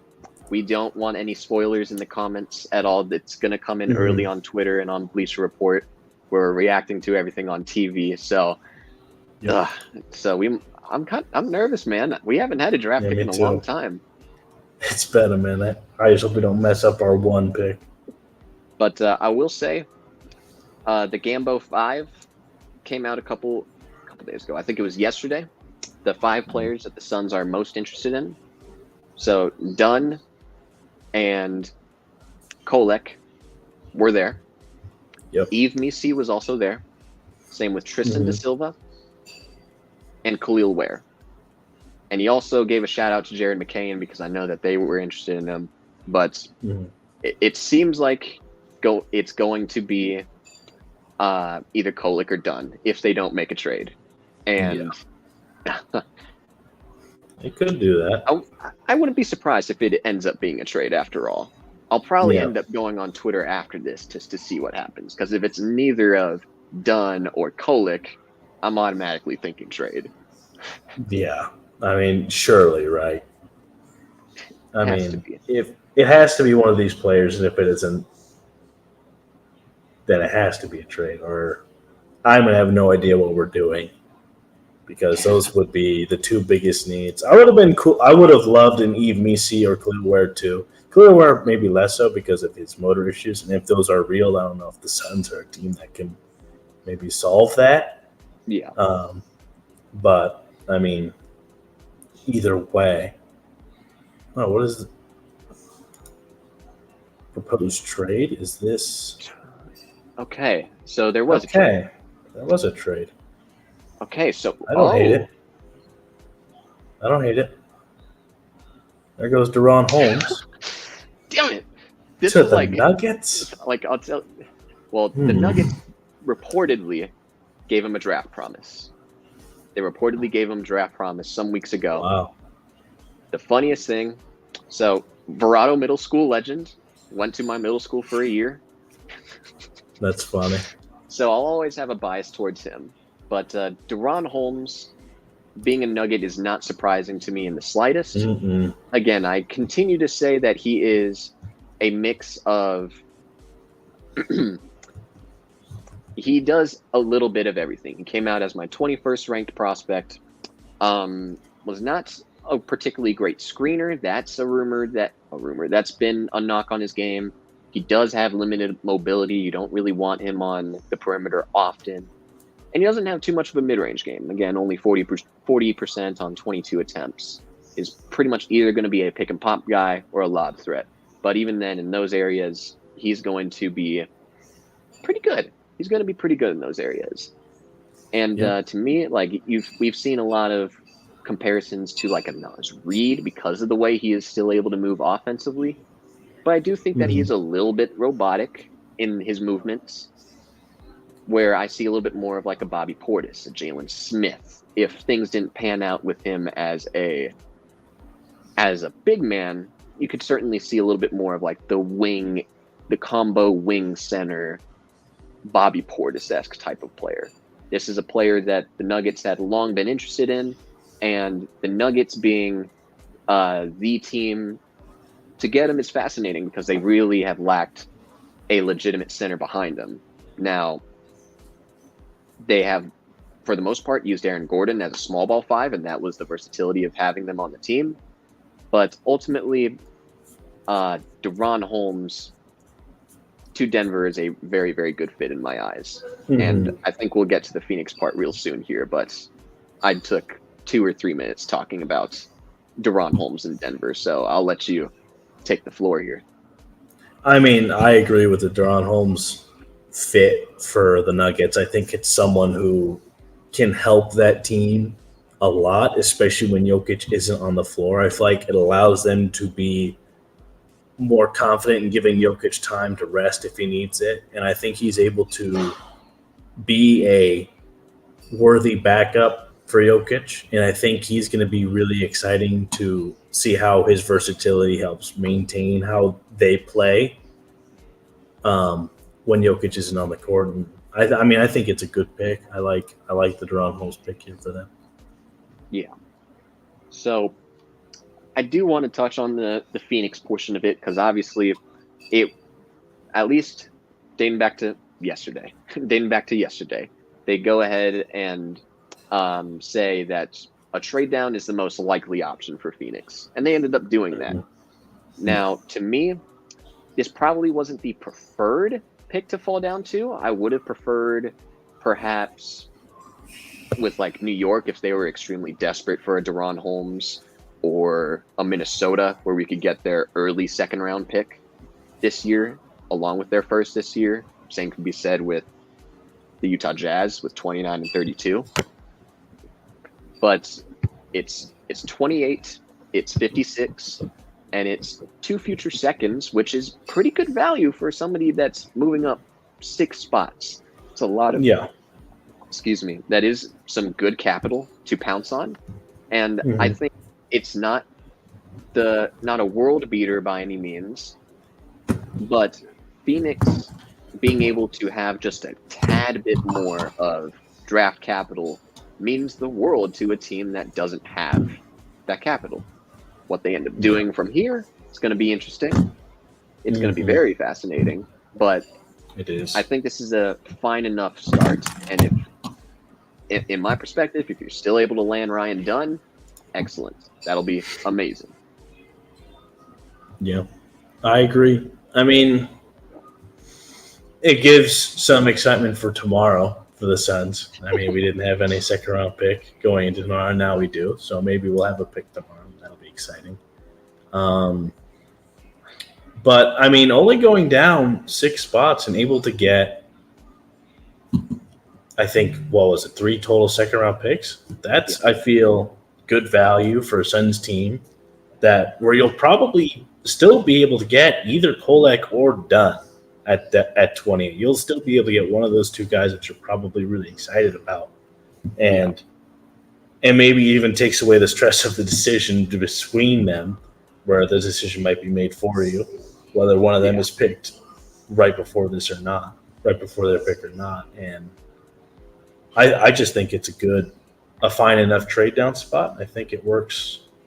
And I think it works for the Suns. I think it still leaves the door open for one of those players that they need, but also they get some much needed draft capital that they were missing very badly.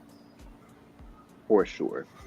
Now, now we're done with Phoenix for now. The pick is in for the Bucks. I would have certainly been in the market for an Yves Missi or a DeRon Holmes if they were there, but honestly, quite literally all of the big men that would have been good fits for Milwaukee are gone.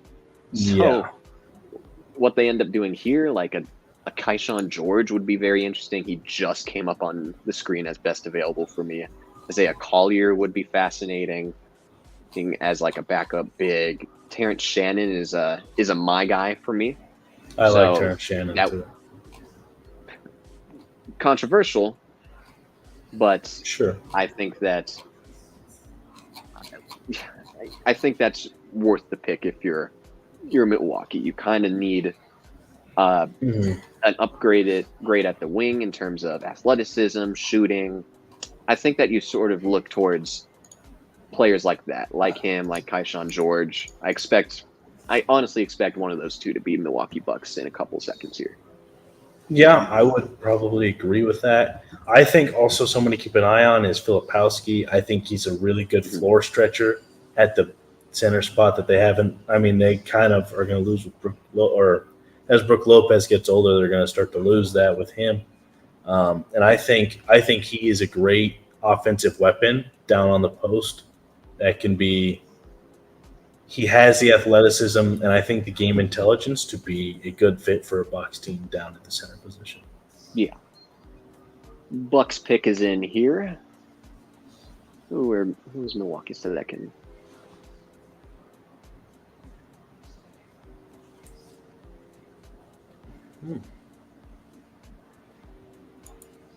This was the next player that I was supposed to scout before this. Damn it. I wanted the gold to, I'm sorry, like I don't mean to be a swear on here too much or a loud one. But AJ Johnson was the next guy that was on my board, so I'm gonna research what the Ringer had to say about him, because for the most part, I do trust Kevin O'Connor with his overall draft board and what they end up doing over there, even if I don't agree with all of it. So I'm gonna quickly look that up for y'all real quickly. AJ Johnson, draft guy. I don't know much about AJ Johnson either. He is a guard, though. I think that's a need for them. I think that'll be an interesting fit to see how he works with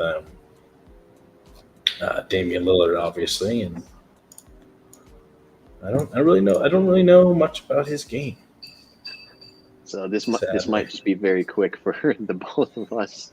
Let me find AJ Johnson. But the only reason why I yelled "damn it" was mainly because I wanted to go through this whole board, or at least my whole completed board for now, without having to come up on a player that I haven't scouted yet. And it happens at 23.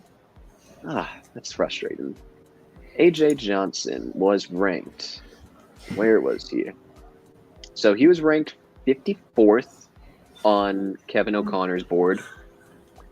And I've seen a lot more boards go ahead and put him in like the 30s. So it seems like it's in that range of like 30 and 50.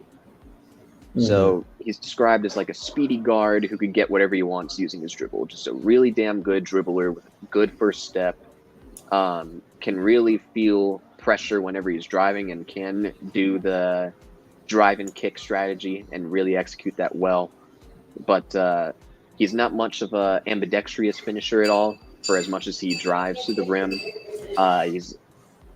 He's a willing distributor, but really dribbles the ball an insane amount, and has a much more lean frame that, for a 6'4" guy, is not the greatest. And again, this is all according to him, but I'm just getting an immediate showing of the stats. 2.9 points, 27.8% from downtown on one attempt a night, 1.2 boards, 0.8 assists to 0.7 turnovers a game. So it seems like this is just a very, very high upside guy that needs a ton of time to develop, whether that be in the G League or whether that just be learning behind certain players. It seems like they have some different route to go down in terms of getting somebody that you can develop for a long time.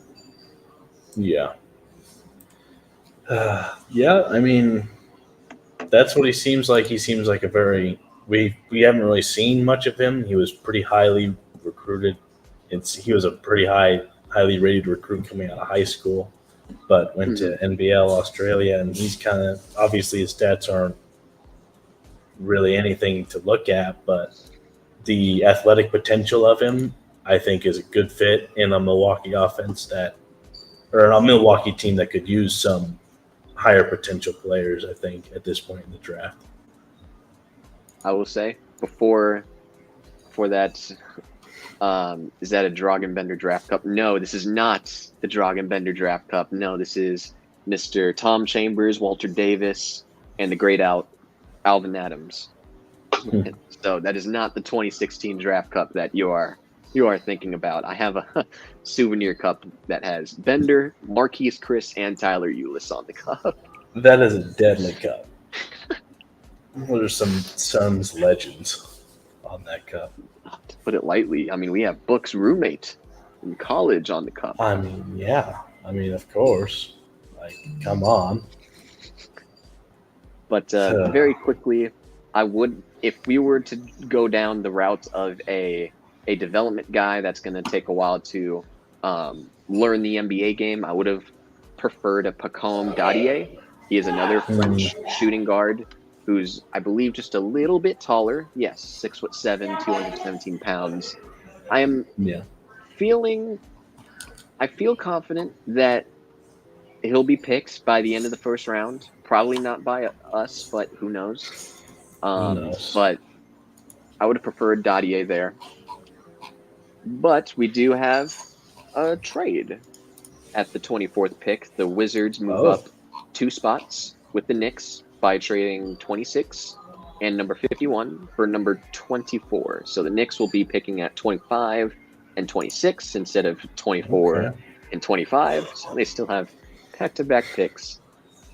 And unfortunately with that, I did indeed just see the pick for Washington. I did see the pick for Washington. I won't be I won't spoil it. Nobody else is going to spoil it either.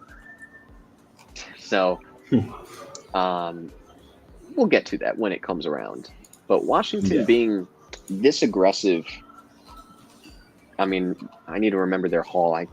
It's felt like it went so quickly, yet it feels like all these picks happened forever ago. Everything just flies by, yet feels so slow. They have selected Sarr. Where is he? Bub Carrington and Alex Sarr. Thank you. Jesus. I shouldn't be drawing blanks. I've been keeping up with this for a month and a half, 2-3 months. Well, it's your mind's all crowded with all the information. Sometimes it gets a little jumbled in there, I'm sure. Oh, dude, and I'm adding more information in my brain at the end of the night when I'm scouting the 20 other prospects that I plan on scouting. Busy couple of days for you then. It's going to be crazy. Oh, yeah. Just a nuts day worth of. Mm-hmm. Now, I don't know what the pick is. But I'm on Yahoo Sports right now. I don't know who wrote this. Kristen Peak wrote this article. I don't know who she is. I don't know if she could be trusted or not. But at 26, she has the Wizards picking Johnny Furphy.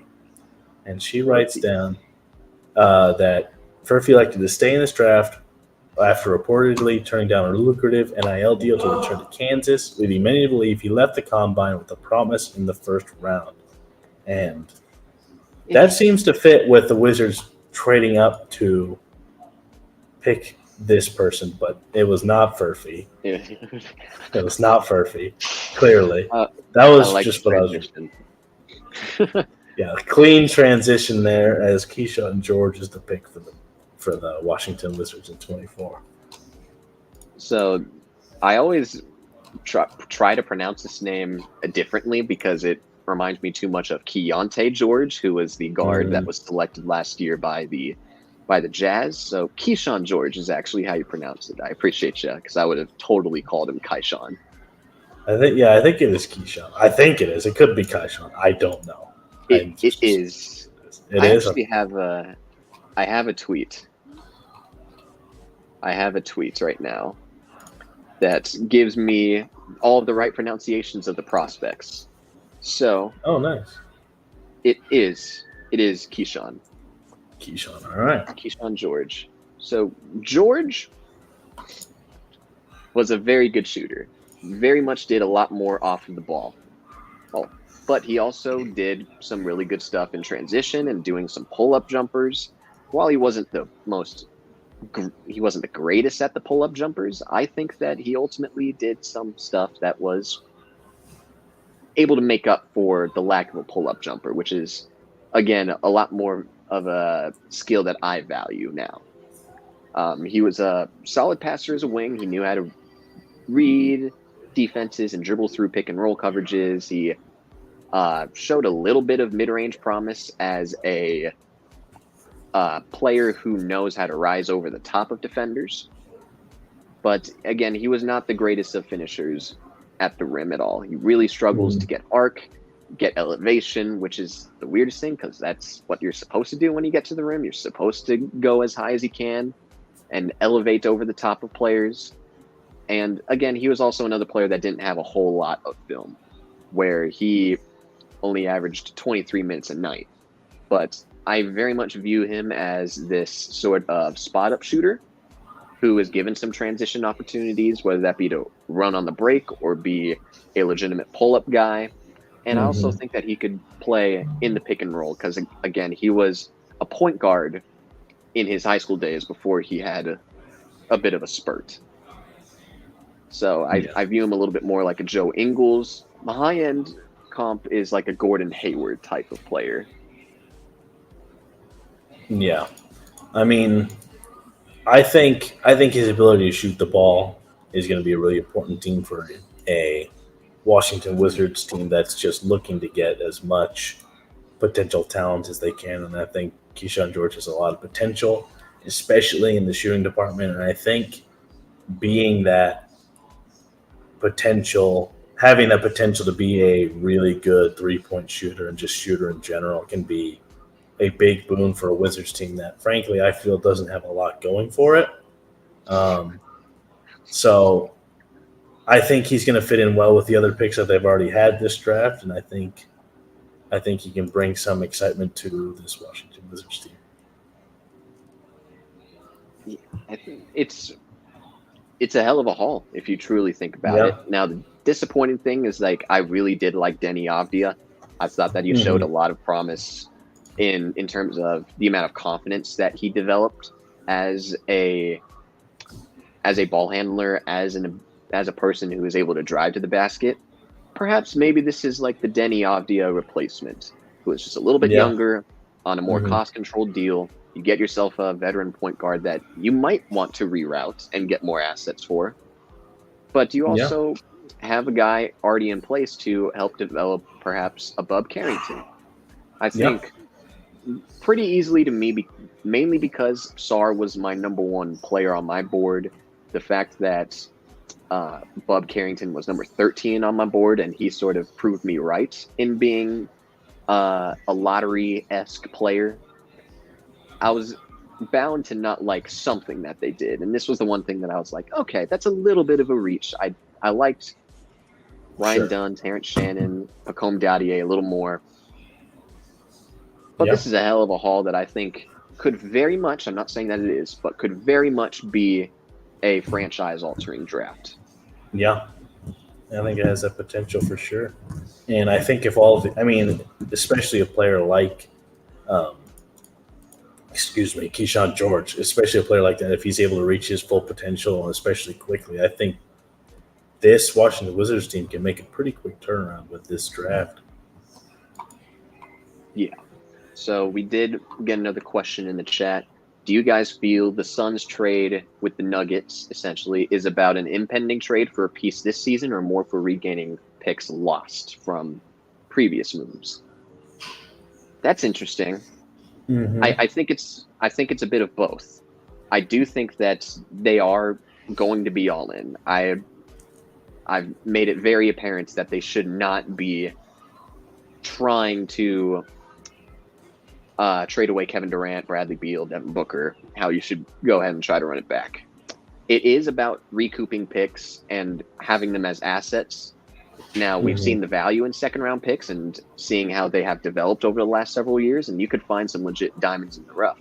So it wouldn't be all that surprising if they decided to keep them, but ultimately they are trying to win now. They are trying to maximize whatever they have with this core, and that they're going to sync with the results. They're going to live with these results. And they're going to be sent out at some point, whether that be in a Nurkic trade, whether that be in a future Grayson Allen trade, if that were ever to become available. but I think it's a bit of both. I think that they are trying to find value now and get a little bit younger and still try to win now, but also recoup some of the assets that they lost. It is both in my eyes, but they are angling for more of a championship contention feel. Yeah, I agree with that. I agree with you totally on that. I think at the end of the day, it's just a trade that allows the Suns to have a little bit more flexibility. They're able to make a decision, whether that's blowing it up, which I don't think they should make, as you said, but it kind of allows them to have that flexibility if they need and or want to. Now the Knicks are making their selection. Dude, if they pick Ryan Dunn with either of these two picks, I'm going to be so sad. That would kind of stink. I think it could be a Filipowski. Oh. Pacôme Dadiet. Nice. Pacôme Dadiet. I like this quite a bit. I'm excited to talk about him. Pacôme Dadiet. I'm sorry, I don't mean to be totally overpowering you right now. But no, you're not. Pacôme Dadiet. I put this word as the biggest descriptor. Beautiful. He really has a beautiful looking shot that has some of the best arc that I've seen, and also has great touch that translated quite a bit. 38% on catch and shoot threes, enough upside to get to his spots and give me confidence that he can improve some of the efficiency issues that he had in the limited minutes that he played, which again is another issue for one of these international guys. He did play 15 minutes a night, and it's not a good enough gauge at all for what the trajectory for him is like. I think that he has good enough footwork to get into step backs and side steps. I think that he has legit burst and acceleration, very good athletic tools, physical tools to be perhaps a deterrent on the defensive end. Yeah. And he's a really good offensive rebounder. Again, 43 offensive rebounds in 59 games and follows his shot pretty well. It's a good start. It's a really, really good start. Now, I think that he has a difficult time recovering to his defenders. I think that he has a tendency to get out of position when he is off the ball and needs to polish that up a little bit. I mentioned the efficiency, but I also don't think that he has an ounce of playmaking blood in him at all. He is an alpha shooter and scorer, which is absolutely going to have to be refined here, no doubt about it. But Pacôme Dadiet is definitely a play for the long term, but is also a guy that if you wanted to throw him out there and throw another body at him with the amount of length that he still does have and the athletic tools that he has, I'm gonna tell you, like, if he gets the right training, he'll be excellent. I think that he's more of like a draft and stash and G League development guy, but could provide immediate value as a catch and shoot guy.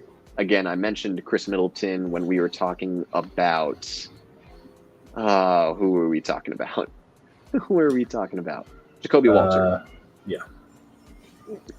I sort of think of Pacôme Dadiet as well in that same realm.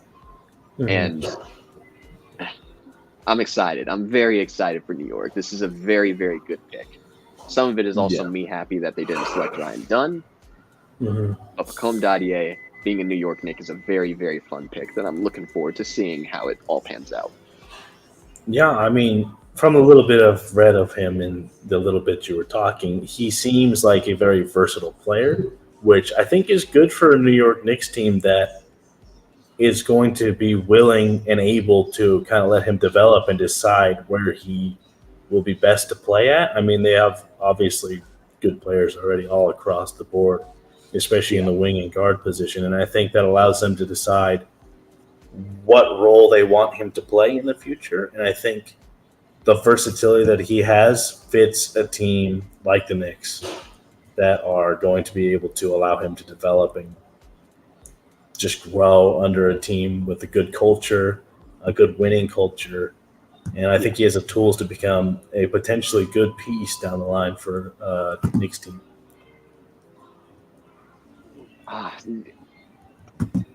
Okay. I don't think that I need to go on too much of a tangent or too long of a tangent again, because I think that was long enough for Pacôme Dadiet. But unfortunately, they are back up again, the New York Knicks. Yeah. So they still have a chance to really scare me with picking Ryan Dunn here. which would be the ultimate tease. That would. But it looks like a trade went down. Another one? Another trade went down. Jeez. What was I say?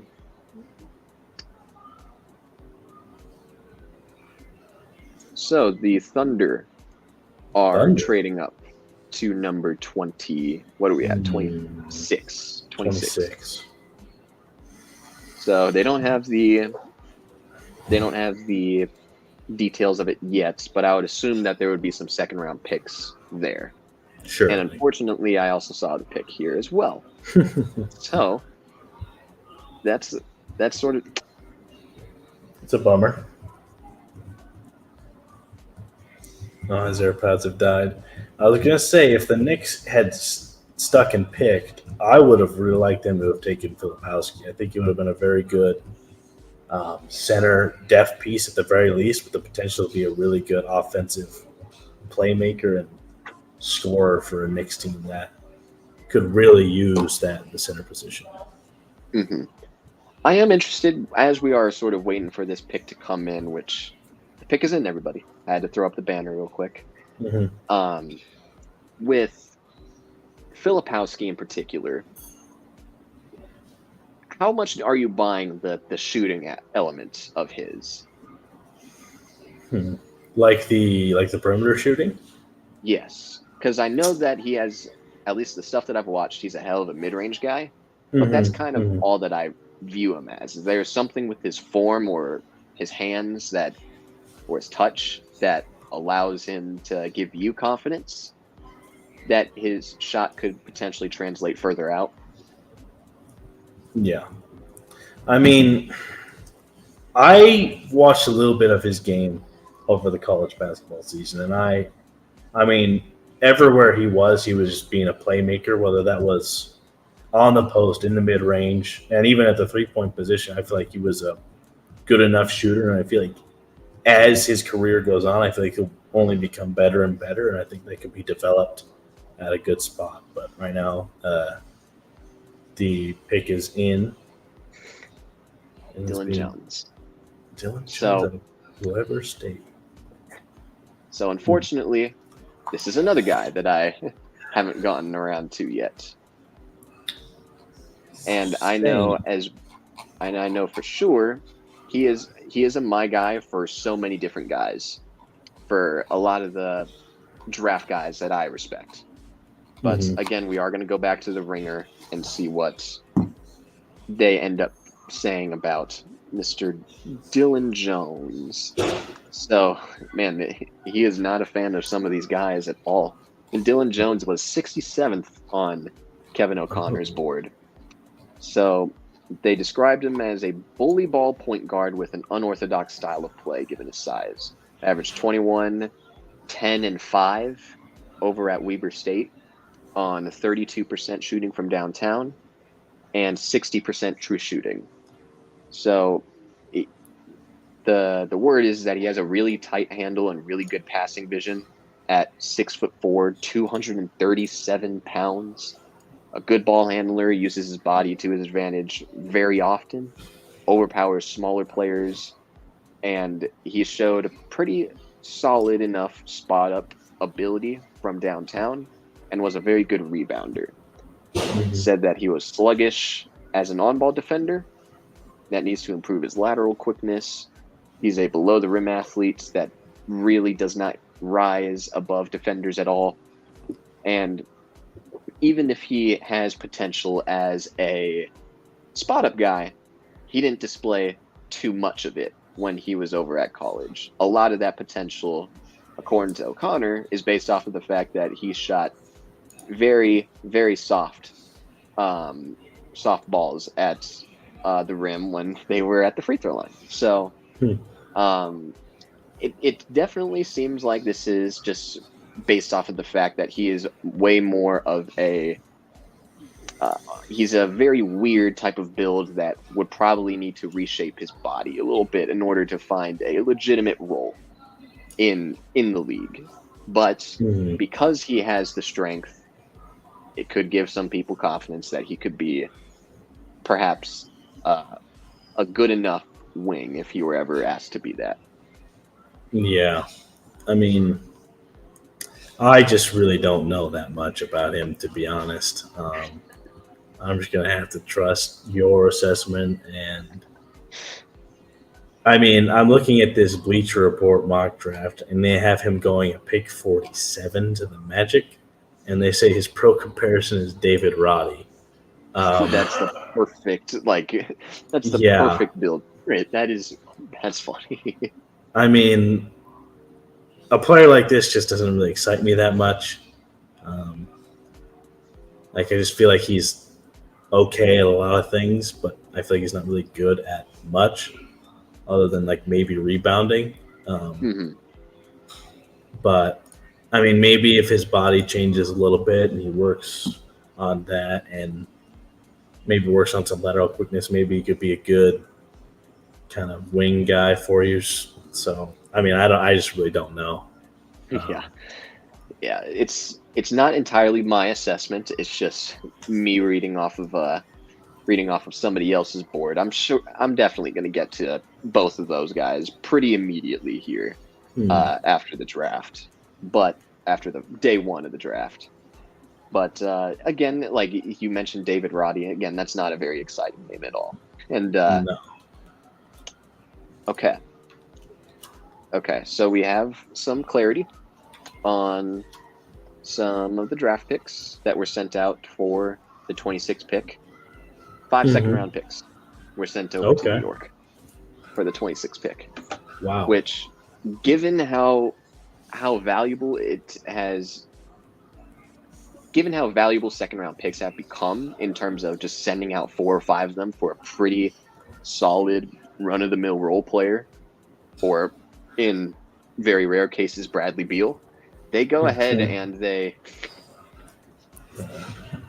getting 5 second-round picks for a team that just depleted themselves of draft capital, or at least their own draft capital. Yeah. It's good to recoup some of that.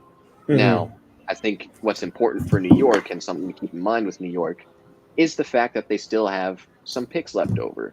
I could go over and find the picks that they end up having for the next several years, if they are going to let me see it. Teams, and they're not letting me know. Okay, that's fine.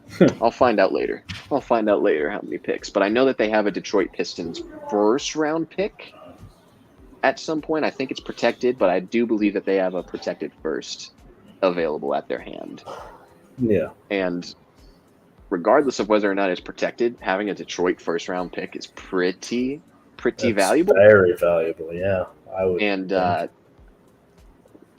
in fact, they still have swaps. They brought in a lot more second-round picks. If they wanted to go insane and bring in, I don't know who, but some other wing or a center, they still have capital to do so, even if it's not unprotected first-round picks like they've sent out. And here's a Minnesota pick. I like this pick a lot. I like that pick a lot. I like that really good pick. Wow, that's oh my God. So to really keep good. in mind that this pick was not sent out to San Antonio when they went ahead and traded for Rob Dillingham. So this is their pick. This is for the Wolves. Yes. Mm-hmm. So a haul of Terrence Shannon and Rob Dillingham. So screw everything that I said about Washington. This is such a good haul. This is. I like this a lot. So Terrence Shannon, and I do want to keep this relatively brief because we're up pretty soon here. You would think, at least, yes. But Terrence Shannon is pretty much your run-of-the-mill scorer. Can legitimately get to the rim, shot 65% at the rim. He showed a lot more competency with not just the ball in his hands, but also his ability to shoot from beyond the arc, which was something that that Shannon showed a decent amount of when he was over at Texas Tech. But his ability to show it off as an off-the-dribble guy in the mid-range and from downtown That's really good. And I think that he has a ton of explosiveness on both ends of the floor. A really good rebounder, a really good effort rebounder. And it needs to be consistent. But I think that he could come in and contend for legitimate rotation minutes from day one. He's a very, very exceptional offensive player that I think would be best served as a guy that is a quick attacker off of the catch, because you don't necessarily want him being the main creator. Obviously, you already have Anthony Edwards and soon to be Rob Dillingham. But some of the other stuff, like you could worry about like not having a deep bag and not being able to have the creativest amount of dribble combinations. I don't really care too much about it. I think of him as like a Kelly Oubre, and if he is able to add a little bit of a deeper bag like a Jordan Clarkson, which they don't really have much of a bench backcourt.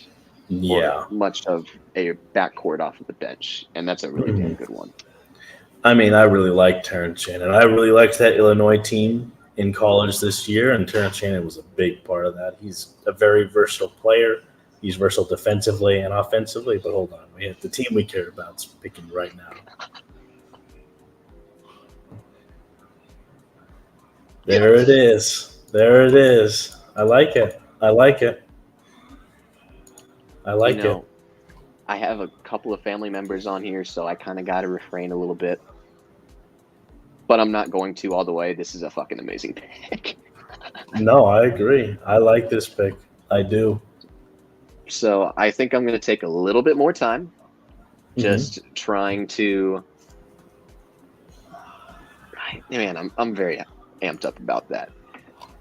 I'm going to take a little bit of time to talk about it, and you can jump in and interrupt me if you'd like. Go for it. Whenever Go for it. That is the case.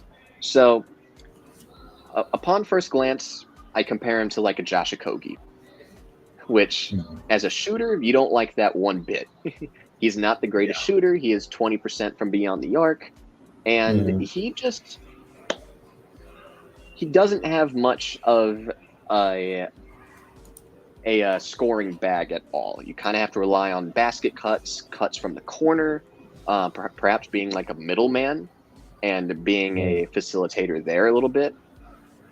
But you're excited by the fact that this is he's listed 6'6", but he's 6'7" with a 7-foot wingspan, who has some of the best athletic traits in this draft class and has some of the greatest. He has some of the best defensive instincts that I've seen in my time of doing this in the last 3 years. The best perimeter defender that I've seen in the last 3 years. And given the fact that this team, for one, the narrative was they couldn't defend. The fact that they get in somebody that can defend, and they also bring in somebody who is lengthy and athletic, which is something that this Suns team didn't have anywhere on the roster, is amazing. You want to develop the shot, and you want that to be good. Reportedly, he has had some really good and surprising skill shooting it in the pre-draft workouts, and he has decent enough form for me to say, okay, this could be fixable. He only really needs to fix his guide hand, because whenever he does shoot it and he releases it, his guide hand turns a little bit like this, and it's not the most natural looking form in the world. But that's everything else. When he is rising up, when he is bending down, and when he is about to high point, it reminds me a lot of like a Jaden McDaniels when he shoots it. So to me, if you're at the worst case scenario, you are getting like an Andre Roberson, a hell of a defender that can guard 1 through possibly 5. I really think of his defense that highly. If he develops the shot, you're looking at perhaps a hypothetical Tumani Kamara. You are looking at a Herb Jones. This is a great glue guy that was ultimately, given that Deron Holmes was not going to be a Sun, my favorite prospect for the Suns. And I'm amped up with this pick. And the fact that they got assets and still was able to draft him is an amazing sight to see. Yeah. Well, we have the Utah selection now, so I'll give my thoughts on Dunn a little bit later. No, don't be sorry, because Isaiah Collier just got picked Isaiah for the Collier. Jazz. I I forgot like that that he for the fell this Jazz. far. I like that for the Jazz. That's a good pick for them. It's a very He good needed a pick. good guard, and I think he has really good upside that fits that Jazz team. So it's kind of good that we're there with Isaiah Collier. He was number 15 on my board. Just to put it Really? bluntly, he can get 2 feet in the paint at will. He has a stockier frame at 6'2", 205 pounds. Can legitimately get there and shot okay. Like, he wasn't the greatest finisher around the rim at only 49%. Not at 49%. That's how many of his total shot attempts that he shot at the rim. He shot 49% of his total attempts at the rim. Pretty good. You worry about the shooting a little bit. You don't see too many above the rim finishes like how you would expect with somebody that is athletic as he is. He has erratic passing ability, but he does a pretty good job of being able to fit the ball through very tight windows. And the main attraction with him is the fact that he can get 2 feet in the paint really often. And if you're able to really hone in on his, not only his point guard abilities, but his overall shooting ability, you're looking at like an Eric Bledsoe, a Colin Sexton, and I wouldn't be surprised if Sexton was on the trade block after this. Yeah, But I'm excited for this. I think this was a good pick by Utah, and I talk too much. You have 2 picks to talk about. No, you're good. I'll talk about Collier right now. I think he's a very good fit for a Jazz team that's still trying to figure out an offensive identity, and I think he can be a good playmaker and potentially a really good distributor of the basketball if he's able to get his turnovers under control. I think he's going to be a really good player that can help make the team around him better, and I think that's something that the Jazz really, really did need. Now, talking about Dunn, as I said earlier, I wanted Kolek, but I am really excited about Ryan Dunn as well. Like you said, he's extremely athletic. We don't have a lot of those guys on the team currently, ever since we traded away Mikal Bridges in that Kevin Durant trade. He definitely does fill in that defensive void that we've really had since, once again, Mikal left. And I think day one, he should be able to come in and contribute defensively. Hopefully you see some improvement offensively. He should just be able to fit in as that in that 3 spot with Kevin Durant playing the 4 and whoever playing the 5, whether it's Nurkic or someone else, whether we trade for them or sign in a free agency. And you have Booker and Beal at the 1 and 2, and I think that's a really fun lineup. You can stick Dunn on whoever you want. If it's the Timberwolves, it's gonna be it's gonna be Ant. You can stick him on Doncic. You can stick him on whoever you want, and he's gonna be sticky on him. He's gonna fight through screens. He's gonna be physical on the defensive end and really wear down those playmakers of the opposing team, and that's something the Suns really didn't have. I mean, they had Josh Okogie, but he's so terribly inept offensively and really doesn't have the size or athleticism that Dunn has, even though he's very athletic, just doesn't really have the size that Dunn has.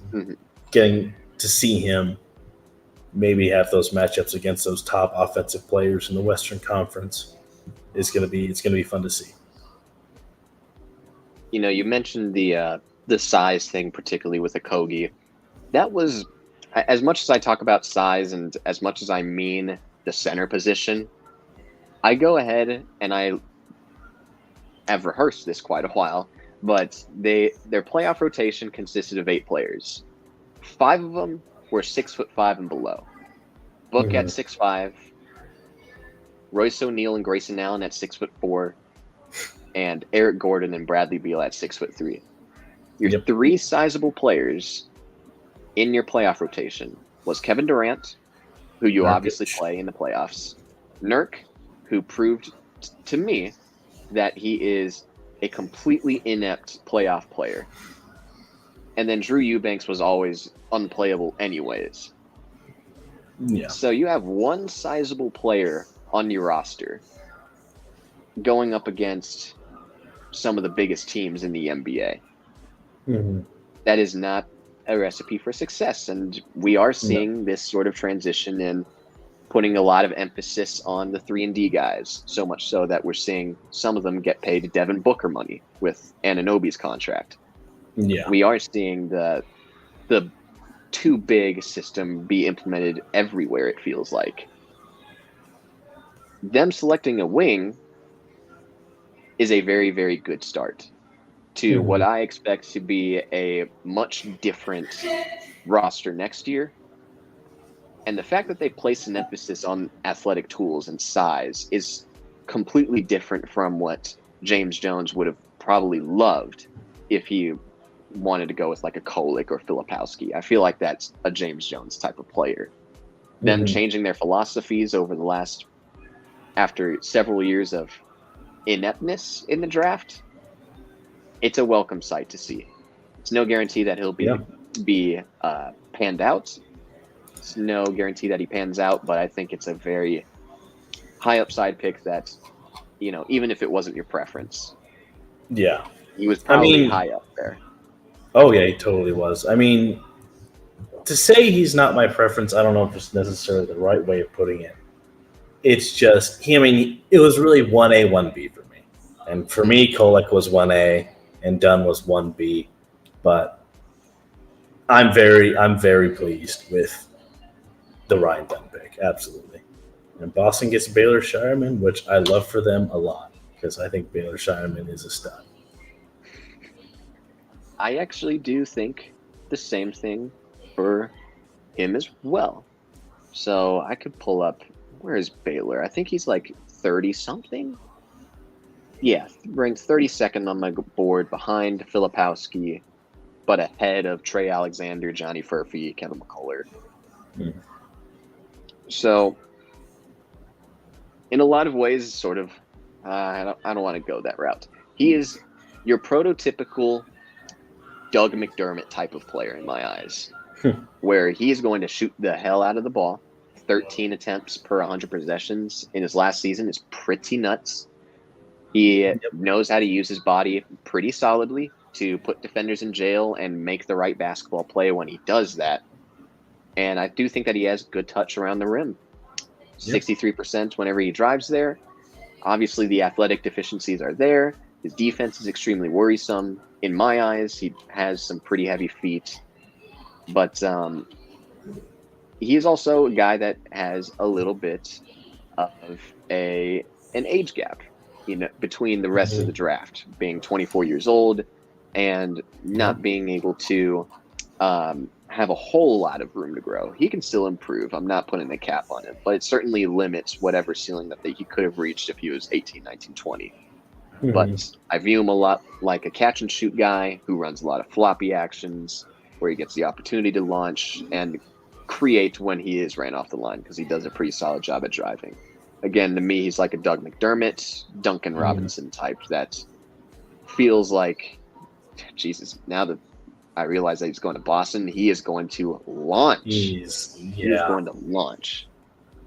I think he's a perfect fit for Boston. He's going to be a great depth piece for them coming off the bench. He's going to be able to come in off the bench, knock down some really big threes. He's, in my opinion, one of the better shooters in the draft. He's, while also being physical and like having that motor to be in the play at all times, even though many consider him just to be a catch and shoot shooter. I think he loves to be part of that rebounding play. Like he wants to get down there and get dirty and make some plays down there. And I think that's really important for a person of his stature. Like you said, he's not the most necessarily athletic guy in the draft, but because he hustles and plays so hard and he's willing to put his nose in the dirt and work, I think he's going to be a great fit for the Celtics here at 30, and I think that's huge value for them. And just like that, that's the end of the first day. Is Yep. there any players that you are surprised are still on the board? I would assume like a Kolick would be surprising to you, but is there anybody else that you envisioned as a first round prospect and surprised made it here? I am kind of surprised Kyle Filipowski was not drafted. I thought for sure he was going to land. I think he would have been a great fit for the Knicks, as I said earlier. And maybe they'll trade up and get him at some point. But I think he would have been a great pick for them at either 24 or 25. And seeing him passed up twice by them kind of makes me worry whether or not he really is as valuable as I think he is. But I still think he's a good prospect, and I'm kind of surprised that he has fallen as far as he has. But yeah, those two are probably the biggest ones I'd say that are surprising to me as fallers. So to me, and that is relatively fine. Like I'm not the biggest Filipowski guy, mainly because of that floor spacing aspect, but he's not very far off in my eyes from being like a first rounder. My two best ones were two best available is Tyler Kolick. Does he remind you of like a TJ McConnell at all? Do you agree with that comparison? Because I have a different one. I can see that for sure. I can see that correlation. Very good ball distributors, smart players, is willing to get physical, even though they're not necessarily the biggest guys, but they don't make many mistakes, and they're willing to. They've got big fight, and they got, in my opinion, smart IQs and high IQs. So yeah, I can see the comparison between them, sure. So, to me, like I see the TJ McConnell stuff a little bit. The funniest name that I was able to come up with was a former Suns first round pick 5 years ago, Ty Jerome. Yeah, I can see that for sure. For the most part, it is because he is not a very good athlete at all. I would probably describe him as the worst athlete in the class. But the shooting is always going to be impressive out of him, especially when he's coming off the catch. Yep. I would certainly like for him to do a little bit more off the dribble stuff, but the reason why you have him on the ball and dribbling is because you want him to facilitate for your guys, and you want him to finish at the rim, which is something that he proved to do over at Marquette in his 4 years there. Yep. My other guy that I'm kind of surprised fell this far, but sort of fell down the board when he, in the last couple of weeks, on my board and on a lot of people's boards, Bobby Klintman. He is a wing he's playing in Sweden right now. I think he played somewhere in the Midwest for college for a season or two. But he's just another one of those tall catch and shoot guys. Yeah, I mean, I don't really know much about Bobby Klintman. But I mean, I'll trust your judgment for sure. And I just don't really know anything about him, sadly. Sure. I mean, he is, after all, they're not entirely far off from the second round either. I have them at 26 and 28 respectively on my board. But I think we'll close it out with a couple of thoughts, like who is the biggest winner of the draft in your eyes? That's tough. I think my two biggest. It's going to be tough. There's kind of two I'm thinking of, and I think you're kind of thinking the same thing. I think it's either Wizards or the Timberwolves. I think they both got really good value from their picks, and I think that the players they have high potential, and I think they all kind of fit what the team is wanting to do in the near future or even distant future. And I think they're just really good draft picks for their respective teams. I mean, yeah, it's probably one of those two. I would say the Wizards or the T-Wolves. For me, it is pretty easily the Wolves. I mean, if you were to end up with the number 2 prospect at number 8, while also just you didn't have to trade up from your original first-round pick, you still have your second-round pick available at 37. Yeah. I didn't even know that they had tradable first-round picks. I thought they traded all of that away for Rudy. The fact that they traded an unprotected first and then a pick swap, it's impressive. It's impressive to land that behind Conley. It's impressive to bring in Terrence Shannon behind Anthony Edwards. I'm going to continue to rave about that particular draft class for him because, man, that's a special haul. That can legitimately keep them in the realm of contention for much longer beyond the Rudy Gobert years. Mm-hmm. Yeah, I mean, I think that's definitely a fair assessment. I have nothing to disagree with the assessment for sure. And what are some? Go for it. No, you first. I was just going to ask if you had any players you were looking at in day 2 that you're really interested to see where they go, or any players you have left on your board other than the ones that have fallen, but any lower rated or ranked players that you're feeling feeling pretty high on. What in the world? Sorry, my TV just shut off for some reason. Oh, you okay, good? So my Xbox just restarted for some reason. Doesn't matter. Draft's over. Anybody that I'm interested in seeing where they land. I have a couple, but I'll keep it to 2. Jamal Sheed, he is a point guard from Houston. Yep. He is the guy that I view much like a TJ McConnell.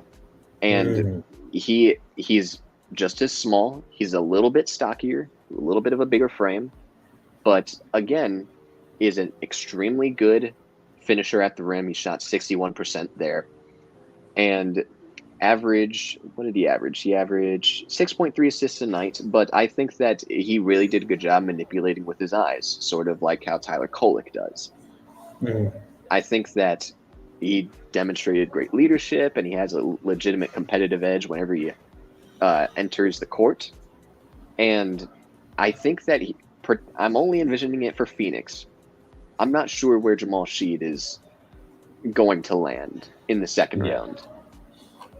Phoenix would be an absolute dream spot, but I really do like Jamal Sheed. He's my 37th ranked guy so far, and I think that he could be, if he is able to develop some semblance of a shot, which is his main concern, he could very much be a 10-year backup point guard. Yeah. And then the other guy that I take a liking for is Trey Alexander, who is the guard from Creighton. I thought that he was a really good 3-level scorer last year.